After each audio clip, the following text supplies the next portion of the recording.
परमगुरुभ्यो नमः। श्रीमदानन्दतीर्थभगवत्पादाचार्य गुरुभ्यो नमः। जयति हरिरचिन्त्यः सर्वदेवैकवन्द्यः परमगुरुरभीष्टाप्तिरः सज्जनानाम् निखिलगुणगणार्को नित्यनिर्मुक्तदोषः सरसजनयनोऽसौ श्रीपतिर्मानदो नः। बुद्धिर्बलं यशोधैर्यं निर्भयत्वमरोगता अजाड्यं वाक्पटुत्वञ्च हनुमत्स्मरणात् भवेत्। प्रथमो हनुमन्ताव द्वितीयो भीम एव च पूर्णप्रज्ञस्तुतीयस्तो भगवत्कार्यसाधकः भवति यदनुभावात् एडमुकोऽपि वाग्मि जडमतिरपि जन्तुर्जायते प्राज्ञमौलिः। सकलवचनचेतो देवता भारती सा मम वचसि निधत्तां सन्निधिं मानसे च। यं प्रौरजन्तमनुपेतमपेतकृत्यं द्वैपायनो विरहकातराजुहावा पुत्रेति तन्मयतया तरवोऽपि नेदुः तं सर्वभूतहृदयं मुनिमानतोऽस्मि। वक्रतुण्डमहाकाय सूर्यकोटिसमप्रभा निर्विघ्नं कुरु मे देव सर्वकार्येषु सर्वदा। नमोऽस्तु तात्विका देवाः विष्णुभक्तिपरायणाः धर्ममार्गे प्रेरयन्तु भवन्तः सर्व एव हि। नौमि न्यायसुधादिकृत्यमुनीन् श्रीपादराट्सन्मणीन् व्यासार्यान् विविधागमाब्धिविहरान् श्रीवादिराजानपि वन्दे हंसवरान् रघुत्तमगुरून् विदत्यवरान् निधीन् श्रीसत्यव्रतराघवेन्द्रमुनिपान् सद्बोधसत्यानपान्। आपादमौलिपर्यन्तं गुरूणाम् आकृतिं स्मरेत् तेन विघ्नाः प्रणश्यन्ति सिद्ध्यन्ति च मनोरथाः। स्वस्तिस्तु च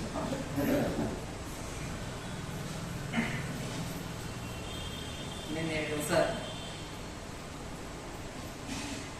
ಶ್ರಾದ್ದವನ್ನ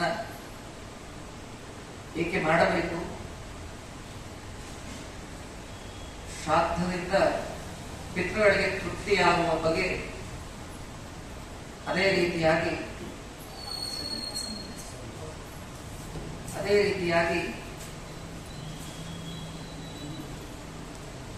ಆ ಶ್ರಾದ್ದವನ್ನ ಮಾಡುವ ಕರ್ತೃವಿಗೆ ಶ್ರಾದ್ದವನ್ನ ಮಾಡಿದ್ದರಿಂದ ಆಗುವ ಪಿತೃಗಳ ಅನುಗ್ರಹದ ಬಗ್ಗೆ ಯಥಾಮತಿಯಾಗಿ ಕೆಲವು ಕಾಲಗಳ ಕಾಲ ಅದರ ಚಿಂತನೆಯನ್ನು ನಾವು ಮಾಡಿದ್ದೇವೆ. ಈ ದಿವಸ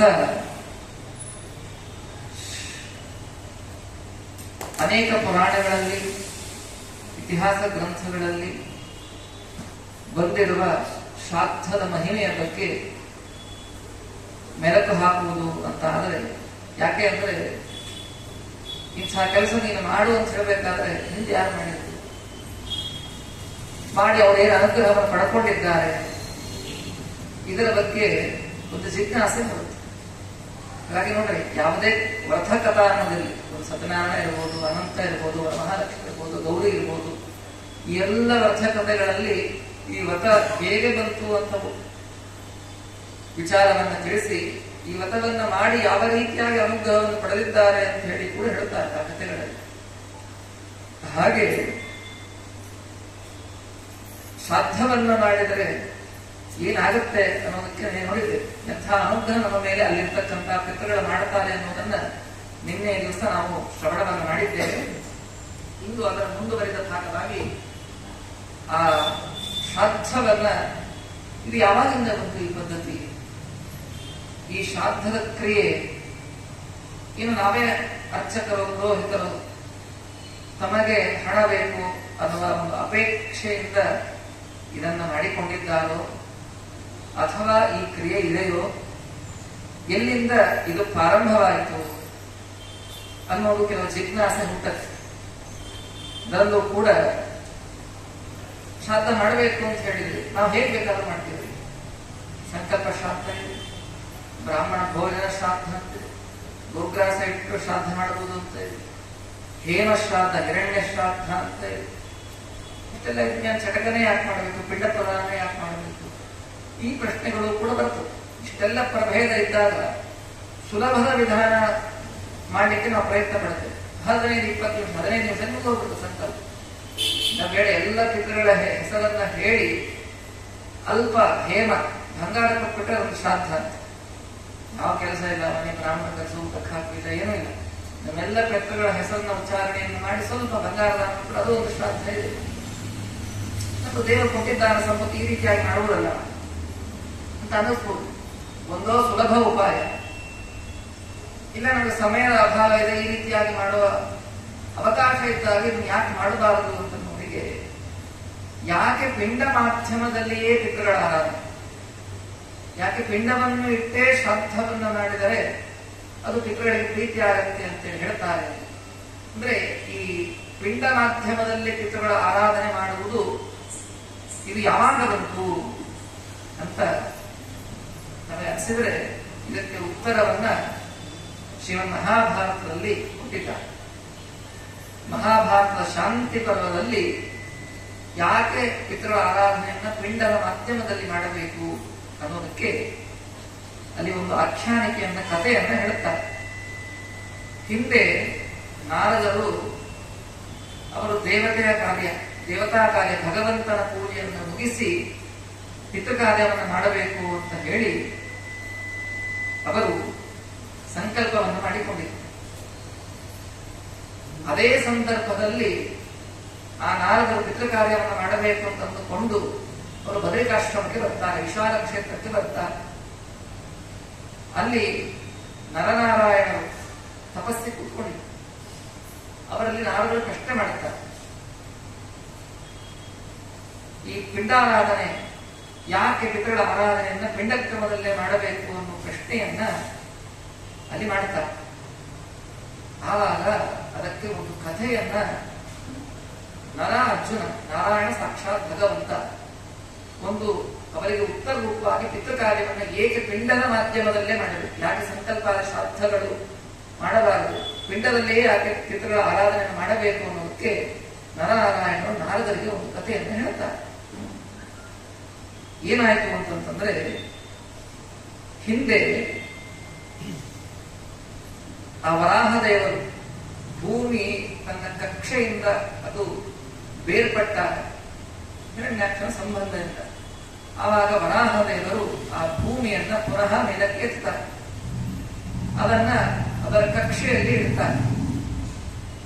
ಇಟ್ಟ ಮೇಲೆ ಆವಾಗ ಸಮಯ ಮಧ್ಯಾಹ್ನ ಕಾಲ ಆಗಿತ್ತು. ಸೂರ್ಯ ಅತಿಯಾದ ಬಿಸಿಲು, ಚೆನ್ನಾಗಿ ಬಿಸಿಲು ಮಧ್ಯಕ್ಕೆ ಬಂದ ಸಮಯದಲ್ಲಿ ವರಾಹದೇವರು ಆ ಭೂಮಿಯನ್ನ ತನ್ನ ಕಕ್ಷೆಯಲ್ಲಿ ಇಟ್ಟ ಮೇಲೆ ಒಂದು ಕಡೆ ಕುಳಿತುಕೊಂಡಿದ್ರು. ಇಂತಹ ಮಧ್ಯಾಹ್ನ ಕಾಲದಲ್ಲಿ ಆ ಬಿಸಿಲಿನ ತಾಪಕ್ಕೆ ವರಾಹದೇವರ ಕೋಲೆಗಳ ಮೇಲೆ ಹಲ್ಲುಗಳು, ಆ ಹಲ್ಲುಗಳ ಮೇಲೆ ಸ್ವಲ್ಪ ನೃತ್ಯಕ್ಕೆ ಮೆತ್ತಿಕೊಂಡಿತ್ತು. ಅಂದ್ರೆ ಮಣ್ಣು. ಆ ಮಣ್ಣನ್ನ ವರಾಹದೇವರು ಏನು ಮಾಡಿದ್ರು, ಆ ಮಣ್ಣೆಲ್ಲವನ್ನು ತೆಗೆದು ಶೇಖರಣೆ ಮಾಡಿದ್ರು. ಶೇಖರಣೆ ಮಾಡಿ ಆ ಮಣ್ಣಿನಿಂದ 3 ಪಿಂಡವನ್ನ ಮಾಡಿ ದರ್ಬೆಯ ಮೇಲೆ ಹಾಸಿ ಆ ಪಿಂಡವನ್ನ ದರ್ಬೆಯ ಮೇಲೆ ಇಡ್ತಾರೆ. ಯಾರು? ಸಾಕ್ಷಾತ್ ವರಾಹ ರೂಪಿಯಾದ ಪರಮಾತ್ಮ. ಪ್ರಾಪ್ತೇ ಚಾಹ್ನೀಕ ಕಾಲೇತು ಮಧ್ಯದೇಶ ಗತೇರವೋ ದೃಷ್ಟಾನ್ ವಿಲಗ್ನಾತ್ರೀನ್ ಪಿಂಡಾನ್ ವಿಧಾಯ ಸಹಸಾ ಪ್ರಭು ಸ್ಥಾಪಯಾಮಾಸ ವೈ ಪೃಥ್ವ್ಯಾಂ ಕುಶಾಲಾಸ್ತೀರ್ಯ ನಾರದ ಸತೇಷು ಆತ್ಮನಮುದ್ದಿಶ್ಯ ಚಿತ್ರಂ ಚಕ್ರೇ ಯಥಾವಿಧಿ. ಅಂತಹ ಮಧ್ಯಾಹ್ನ ಸಮಯದಲ್ಲಿ ಆ ದರಬೆಯ ಮೇಲೆ ವರಾಹದೇವರು ತಮ್ಮ ಆ ಕೋರೆಗಳ ಮೇಲೆ, ಹಲ್ಲುಗಳ ಮೇಲೆ ಬಂದಿರತಕ್ಕಂತಹ ಆ ಯಾವ ಮಣ್ಣನ್ನು ಸ್ವೀಕಾರವನ್ನು ಮಾಡಿ 3 ಪಿಂಡವನ್ನ ಆ ದರ್ಬೆಯ ಹಾಸಿನ ಮೇಲೆ ಇಡುತ್ತಾರೆ. ಹಾಗಾದ್ರೆ ನಾರದರಂದ್ರು ನಮಗೆ ತಂದೆ ತಾಯಿ ತಾತ ಇದ್ದಾರಪ್ಪ, ತಂದೆ ಇದ್ದ, ತಾತ ಇದ್ದ, ಮುತ್ತಾತ ಇದ್ದ, ಒಂದು ಲೆಗಸಿ ಇದೆ, ಒಂದು ಪರಂಪರೆ ಇದೆ, ಒಂದು ಲೈನೇಜ್ ಇದೆ. ವರಾಹದೇವರಿಗೆ ಅಪ್ಪ ಯಾರು, ಅವರಿಗೆ ಅವರಪ್ಪ ಯಾರು, ಅವರಿಗೆ ಅವರಪ್ಪ ಯಾರು, ಇವ ಆದಿಪುರುಷ. ಹೌದು, ಅದಕ್ಕೆ ಆದಿವರಾಹ ಪೆರಮಾಳ ಅಂತ ತಿರುಪತಿಯಲ್ಲಿ ಪಟ್ಟಿಗೆ ನೋಡೋದೇ ಇಲ್ಲ ನಾವು. ಸುಮ್ಮನೆ ವರಾಹದೇವ ಗೋಪುರಕ್ಕೆ ಹೋದ್ರು ತೆಂಕಪುರಕ್ಕೆ ಹೋಗ್ತಾನೆ ಇರ್ತೀವಿ. ನೋಡೋದೇ ಇಲ್ಲ. ಮೊದಲು ವರಾಹದೇವ ಪ್ರಶ್ನೆ ಮಾಡಿ ಹೋಗ್ಬೇಕು. ಆದಿವರಾಹ ಅಂತ ಹೆಸರು.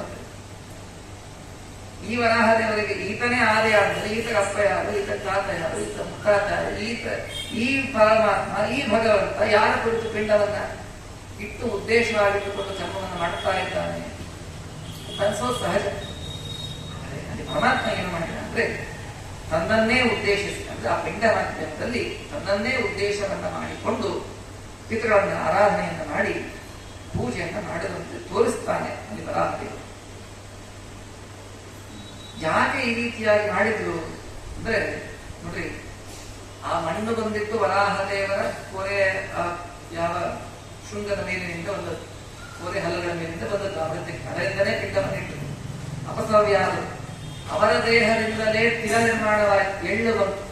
ಆ ಎಳ್ಳಿನಿಂದ ಆ ಪಿಂಡಗಳ ಮೇಲೆ ಅರ್ಚನೆಯನ್ನು ಕೂಡ ಮಾಡ್ತಾರೆ ವರಾಹದೇವರು. ಅವಾಗ ಅಂತ ನೋಡಿ ಯಾಕೆ ಈ ರೀತಿಯಾಗಿ ಮಾಡಿದೆ ಅಂತಂದ್ರೆ ಅವರು ಕಾರಣವನ್ನು ಕೊಡ್ತಾರೆ. ನಾನು ಯಾರು? ಅಹಂ ಹಿ ಪಿತರಃ ಸ್ಪೃಷ್ಟು ಮುದ್ಯತೋ ಲೋಕಸ್ಮೃತ ಸ್ವಯಂ ಯಸ್ಯ ಚಿಂತಯತ ಸತ್ಯ ಪಿತೃಕಾರ್ಯ ವಿಧೀನ್ ಪರಾನ್ ದುರಟ್ಟಾಭ್ಯಾಂ ಪ್ರವಿನಿರ್ದೋಷ ಮಮ ಏತೆ ದಕ್ಷಿಣಾಂ ದಿಶಂ ಆಶ್ರಿತಾ ಧರಣೀಂ ಪಿಂಡ ತಸ್ಮಾತ್ ಪಿತರ ಏವತೆ. ವರಾಹದೇವರು ಅಂತಾರೆ ಅಲ್ಲಿ ನೋಡು, ಇಡೀ ಎಲ್ಲ ಲೋಕಗಳನ್ನು ಸೃಷ್ಟಿ ಮಾಡಿದ ನಾನೇ ಆಗಿದ್ದೇನೆ. ನಾನು ಯಾವಾಗ ಈ ಎಲ್ಲ ಲೋಕವನ್ನು ಸೃಷ್ಟಿಯನ್ನು ಮಾಡಬೇಕಾದ್ರೆ ಪಿತೃದೇವತೆಗಳನ್ನು ಸೃಷ್ಟಿ ಮಾಡಬೇಕು ಅಂತ ಹೇಳಿ ಆರಂಭವನ್ನ ಮಾಡಿದ್ದೆ. ಅದೇ ಸಮಯದಲ್ಲಿ ಪಿತೃಕಾರ್ಯವನ್ನು ಮಾಡಬೇಕು ಅಂತ ಮನಸ್ಸಿನಲ್ಲಿ ಸಂಕಲ್ಪವನ್ನು ಮಾಡಿಕೊಂಡೆ. ಪಿತೃದೇವತೆಗಳನ್ನು ಸೃಷ್ಟಿ ಮಾಡಬೇಕು, ಪಿತೃಕಾರ್ಯ ಮಾಡಬೇಕು, ಈ ಎರಡು ಸಂಕಲ್ಪ ನನ್ನ ಮನಸ್ಸಿನಲ್ಲಿ ಬಂತು.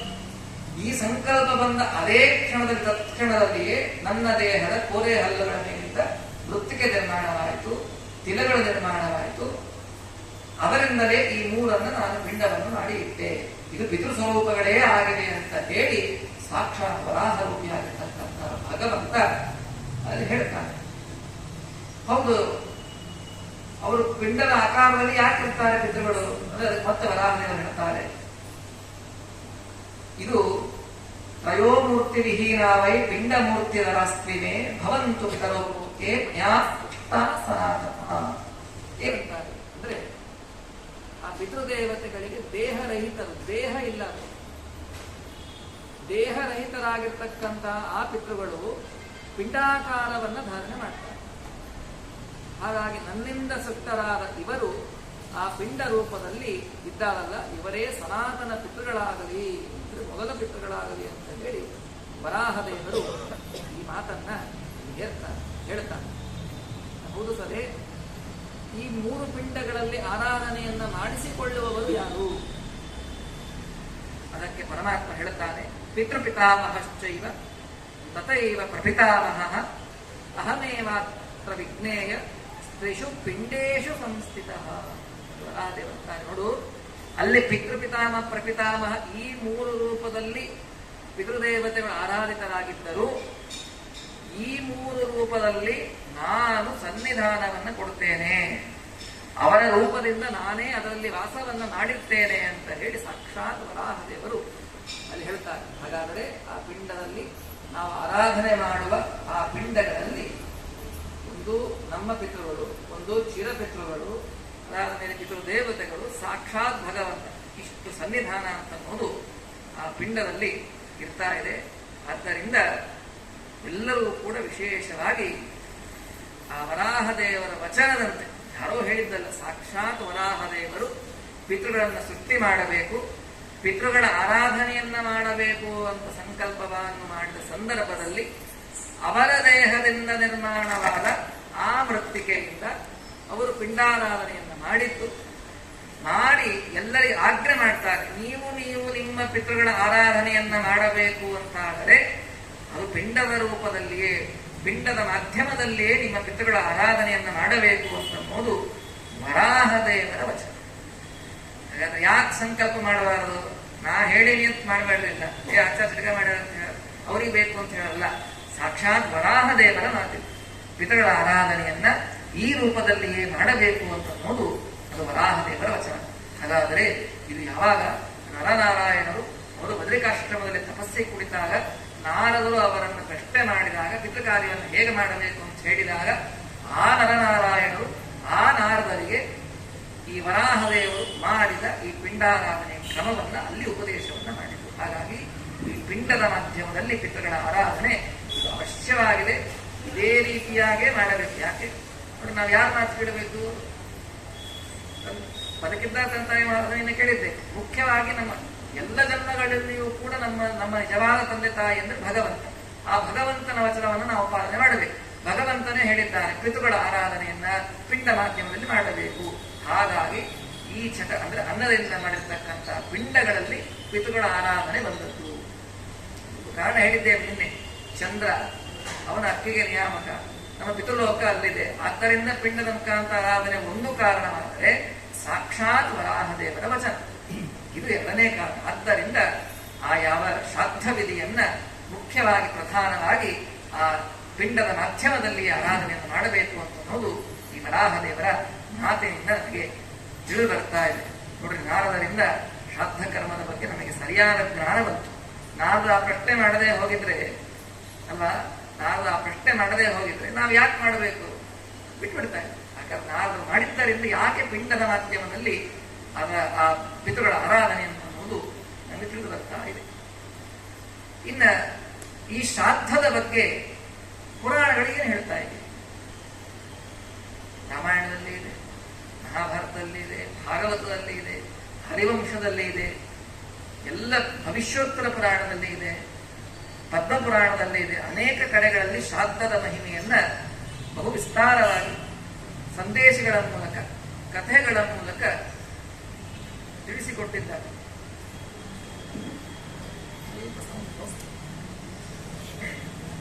ಏನಾಯ್ತು?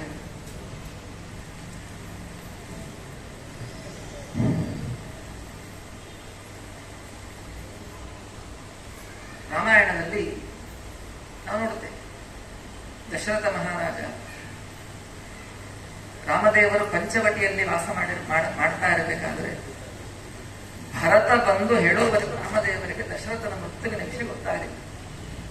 ಯಾವಾಗ ದಶರಥ ಮಹಾರಾಜನ ಮರಣದ ವಾರ್ತೆಯನ್ನು ರಾಮಚಂದ್ರ ಕೇಳುತ್ತಾನೆ, ಅದೇ ಪಂಚವಟಿಯಲ್ಲಿ ಆ ಯಾವ ರಾಮಚಂದ್ರ ಭಗವಂತ ತಂದೆ ಔದ್ಯೋಗಿಕ ಕ್ರಿಯೆಗಳನ್ನು ಶ್ರದ್ಧೆಯಿಂದ ಭಕ್ತಿಯಿಂದ ಮಾಡಿದ ಉಲ್ಲೇಖವನ್ನ ರಾಮಾಯಣದಲ್ಲಿ ನಾವು ಕಾಣ್ತೇವೆ. ಇದೇ ರಾಮಾಯಣದ ಮತ್ತು ಒಂದು ಪ್ರಸಂಗ ಪದ್ಮಪುರಾಣ ಉಲ್ಲೇಖ ಮಾಡ್ತದೆ. ರಾಮಾಯಣದಲ್ಲೇ ನಡೆದ ಘಟನೆ, ಅದರ ಉಲ್ಲೇಖವನ್ನ ಪದ್ಮಪುರಾಣ ಮಾಡ್ತಾ ಇದೆ. ಏನಾಯ್ತು? ಹಿಂದೆ ದಶರಥ ಮಹಾರಾಜನ ಪ್ರತಿಸಾಂಬಸ್ತಿಕ ಶ್ರಾದ್ದ, ಅವನು ಹೋದ ತಿಥಿಯನ್ನು ಮಾಡುವ ಶ್ರಾದ್ದ. ಈ ಶ್ರಾದ್ದವನ್ನು ರಾಮಚಂದ್ರ ಮಾಡ್ತಾ ಇದ್ದಾನೆ. ರಾಮ ಲಕ್ಷ್ಮಣ ವನವಾಸದಲ್ಲಿ ನಡೆದ ಘಟನೆ. ರಾಮ ಲಕ್ಷ್ಮಣರು ಇಬ್ಬರೂ ಇದ್ದಾರೆ. ಶ್ರಾದ್ದಕ್ಕೆ ವಿಶೇಷವಾಗಿ ವಸಿಷ್ಠ ವಿಶ್ವಾಮಿತ್ರಾದಿ ಉತ್ತಮ ಬ್ರಾಹ್ಮಣರನ್ನು ಕರೆಸಿದ್ದಾರೆ. ಶ್ರಾದ್ದ ಕಾರ್ಯ ಪ್ರಾರಂಭ ಆಗಬೇಕು. ಸಾಕ್ಷಾತ್ ಸೀತಾಮಾತೆ ಅಡಿಗೆ ಮಾಡಿದ್ದಾರೆ. ಅಡಿಗೆ ಯಾರು ಮಾಡ್ಯಾರ? ಸಾಕ್ಷಾತ್ ಜಗನ್ಮಾತೆ 14 ಮುಖದ ಒಡತಿ ಲಕ್ಷ್ಮೀದೇವಿ ಅಡಿಗೆ ಮಾಡಿದ್ದಾರೆ. ಅವಳು ಯಾರು? ದಶರಥ ಮಹಾರಾಜನ ಸೊತೆ ಸೀತೆ. ಹಾಗಾದ್ರೆ ಶ್ರಾದ್ದಾಗ ಅಡಿಗೆ ಯಾರು ಮಾಡಬೇಕು? ಅಡಿಗೆಯವರಲ್ಲ. ನೀವು ಅರ್ಥ ಮಾಡಿಕೊಡ್ರಿ, ಇನ್ನೇನು ಹೇಳೋ ಕೆಲಸ ಇಲ್ಲ. ಸಾಕ್ಷಾತ್ ರಾಮಚಂದ್ರನ ಪತ್ನಿ ಆ ಸೀತಾಮಾತೆ ದಶರಥ ಮಹಾರಾಜನ ಶ್ರಾದ್ದದಲ್ಲಿ ತಾನು ಪಾಕವನ್ನು ಸಿದ್ಧ ಮಾಡಿದ್ದಾಳೆ. ಶ್ರಾದ್ದದ ಕ್ರಿಯೆ ಪ್ರಾರಂಭವಾಗಿದೆ.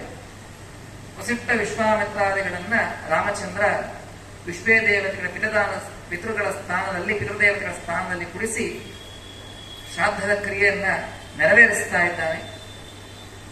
ಸೀತಾದೇವಿ ಬಂದು ಎಲ್ಲವನ್ನು ಕೂಡ ಪರಿಶೇಚನವನ್ನು ಮಾಡಿ ಬಡಿಸಿದ್ದಾಳೆ. ಎಲೆಯಲ್ಲಿ ಎಲ್ಲ ಪದಾರ್ಥಗಳನ್ನ ಒಂದು 3-4 ಪದಾರ್ಥ ಬಡಿಸಿದ ಮೇಲೆ ಸೀತಾದೇವಿ ಒಳಗೆ ಹೋಗ್ಬಿಟ್ರು. 5 ನಿಮಿಷ ಆಯ್ತು, ಬಡಿಸಕ್ಕೆ ಬರಲೇ ಇಲ್ಲ. ರಾಮಚಂದ್ರ ಯಾಕೆ ಏನಾಯ್ತು ವಿಚಾರ ಮಾಡಿದ. ಯಾಕೋ ಬಡಿಸಕ್ಕೆ ಬರ್ತಾ ಇಲ್ಲ, ಒಳಗಡೆ ಏನಾಗಿದೆ, ಏನೇನು ಅಡಿಗೆ ಆಗಿಲ್ಲ, ಏನು ವಿಚಾರ ಏನು? ಇಲ್ಲ ಎಲ್ಲ ತಯಾರಿದೆ, ಮತ್ತೆ ಯಾಕೆ ಬಡಿಸ್ತಾ ಇಲ್ಲ ನೀನು? ಬಡಿಸ್ಬೇಕಲ್ವ ನೀನು? ಹೌದು, ನಾನೇ ಅಡಿಗೆ ಮಾಡಿದ್ದ.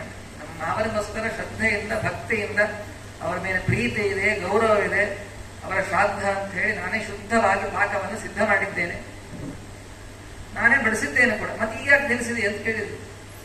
ಇಲ್ಲ, ಇನ್ನು ನಾವು ಬಡಿಸೋದಿಲ್ಲ. ಯಾಕೆ ಅಂತ ರಾಮಚಂದ್ರ ಕೇಳಿದ್ರು. ಇಲ್ಲ, ನಾನು ಬಡಿಸೋದಿಲ್ಲ ಅಂತ ಕಾರಣ ಬೇಕಲ್ಲ ಅಂತ ರಾಮಚಂದ್ರ. ಇಲ್ಲ, ಕಾರಣ ನಾನು ಬೆಳೆಸಿದ್ರೆ ನಿಮ್ಮ ತಂದೆಗೆ ದುಃಖವಾಗತ್ತೆ, ಅದಕ್ಕೆ ಬಡಿಸೋದಿಲ್ಲ. ಅಲ್ಲಿ ಕೂತಿರೋರು ಬ್ರಾಹ್ಮಣರು, ವಸಿಷ್ಠ ವಿಶ್ವಾಮಿತ್ರರು, ಅವರಿಗೆ ದುಃಖ ಆಗೋದಿದೆ, ಬಡಿಸ್ಬೇಡ ಅಂತ ಹೇಳ್ತಾ ಇದ್ದೆ. ನಮ್ಮಪ್ಪ ಇಲ್ಲೇ ಇಲ್ಲ ಅಲ್ಲಿ ಪ್ರಸಕ್ತ. ನಮ್ಮಪ್ಪ ಯಾಕೆ ದುಃಖ ಆಗತ್ತೆ? ನಮ್ಮಪ್ಪ ದುಃಖ ಆಯಿತು ಅಂತ ನಿನಗೆ ಗೊತ್ತಾಯ್ತು?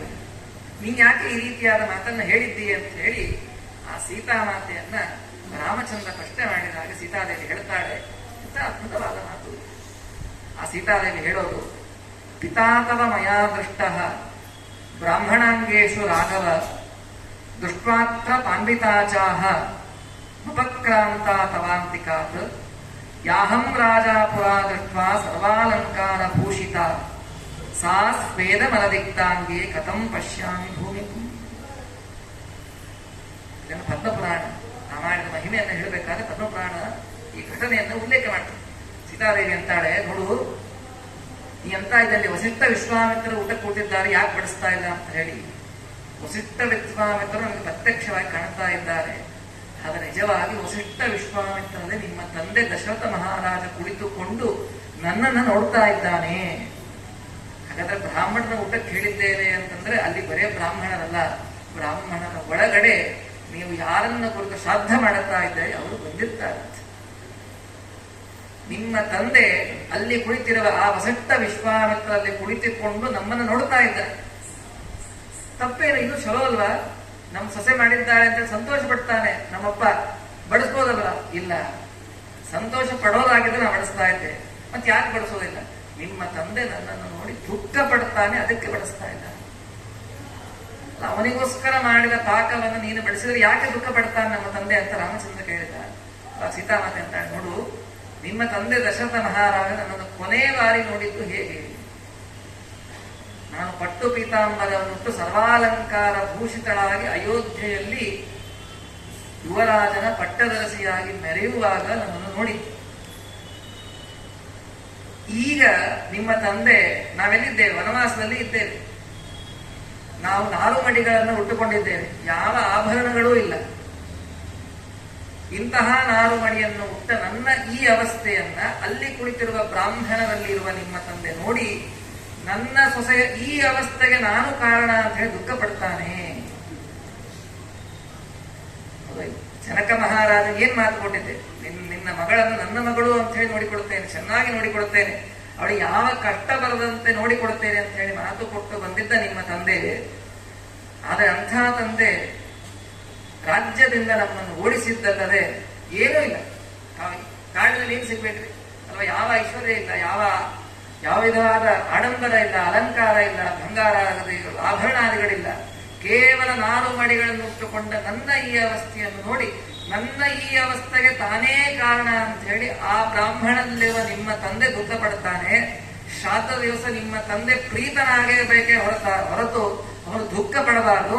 ನಾನು ಬಡಿಸಿದ ನನ್ನ ರೂಪವನ್ನು ನೋಡಿ ನಿಮ್ಮ ತಂದೆ ದುಃಖ ಪಡ್ತಾನೆ, ಆದ್ದರಿಂದ ನಾನು ಉಳಿಸೋದಿಲ್ಲ, ನೀವ್ಯಾರಾದ್ರೂ ಬಡಿಸ್ರಿ ಅಂತ ಹೇಳಿ ಸೀತಾಮಾತೆ. ಹಾಗಾದ್ರೆ ಎರಡು ಗೊತ್ತಾಯ್ತು. ಒಂದು, ಶ್ರಾದ್ದದ ನಿಮಂತ್ರಿತರಾಗಿರ್ತಕ್ಕಂಥ ಬ್ರಾಹ್ಮಣರಲ್ಲಿ ಯಾರಿರ್ತಾರೆ? ನಮ್ಮ ಪಿತೃಗಳು ಬಂದಿರ್ತಾರೆ.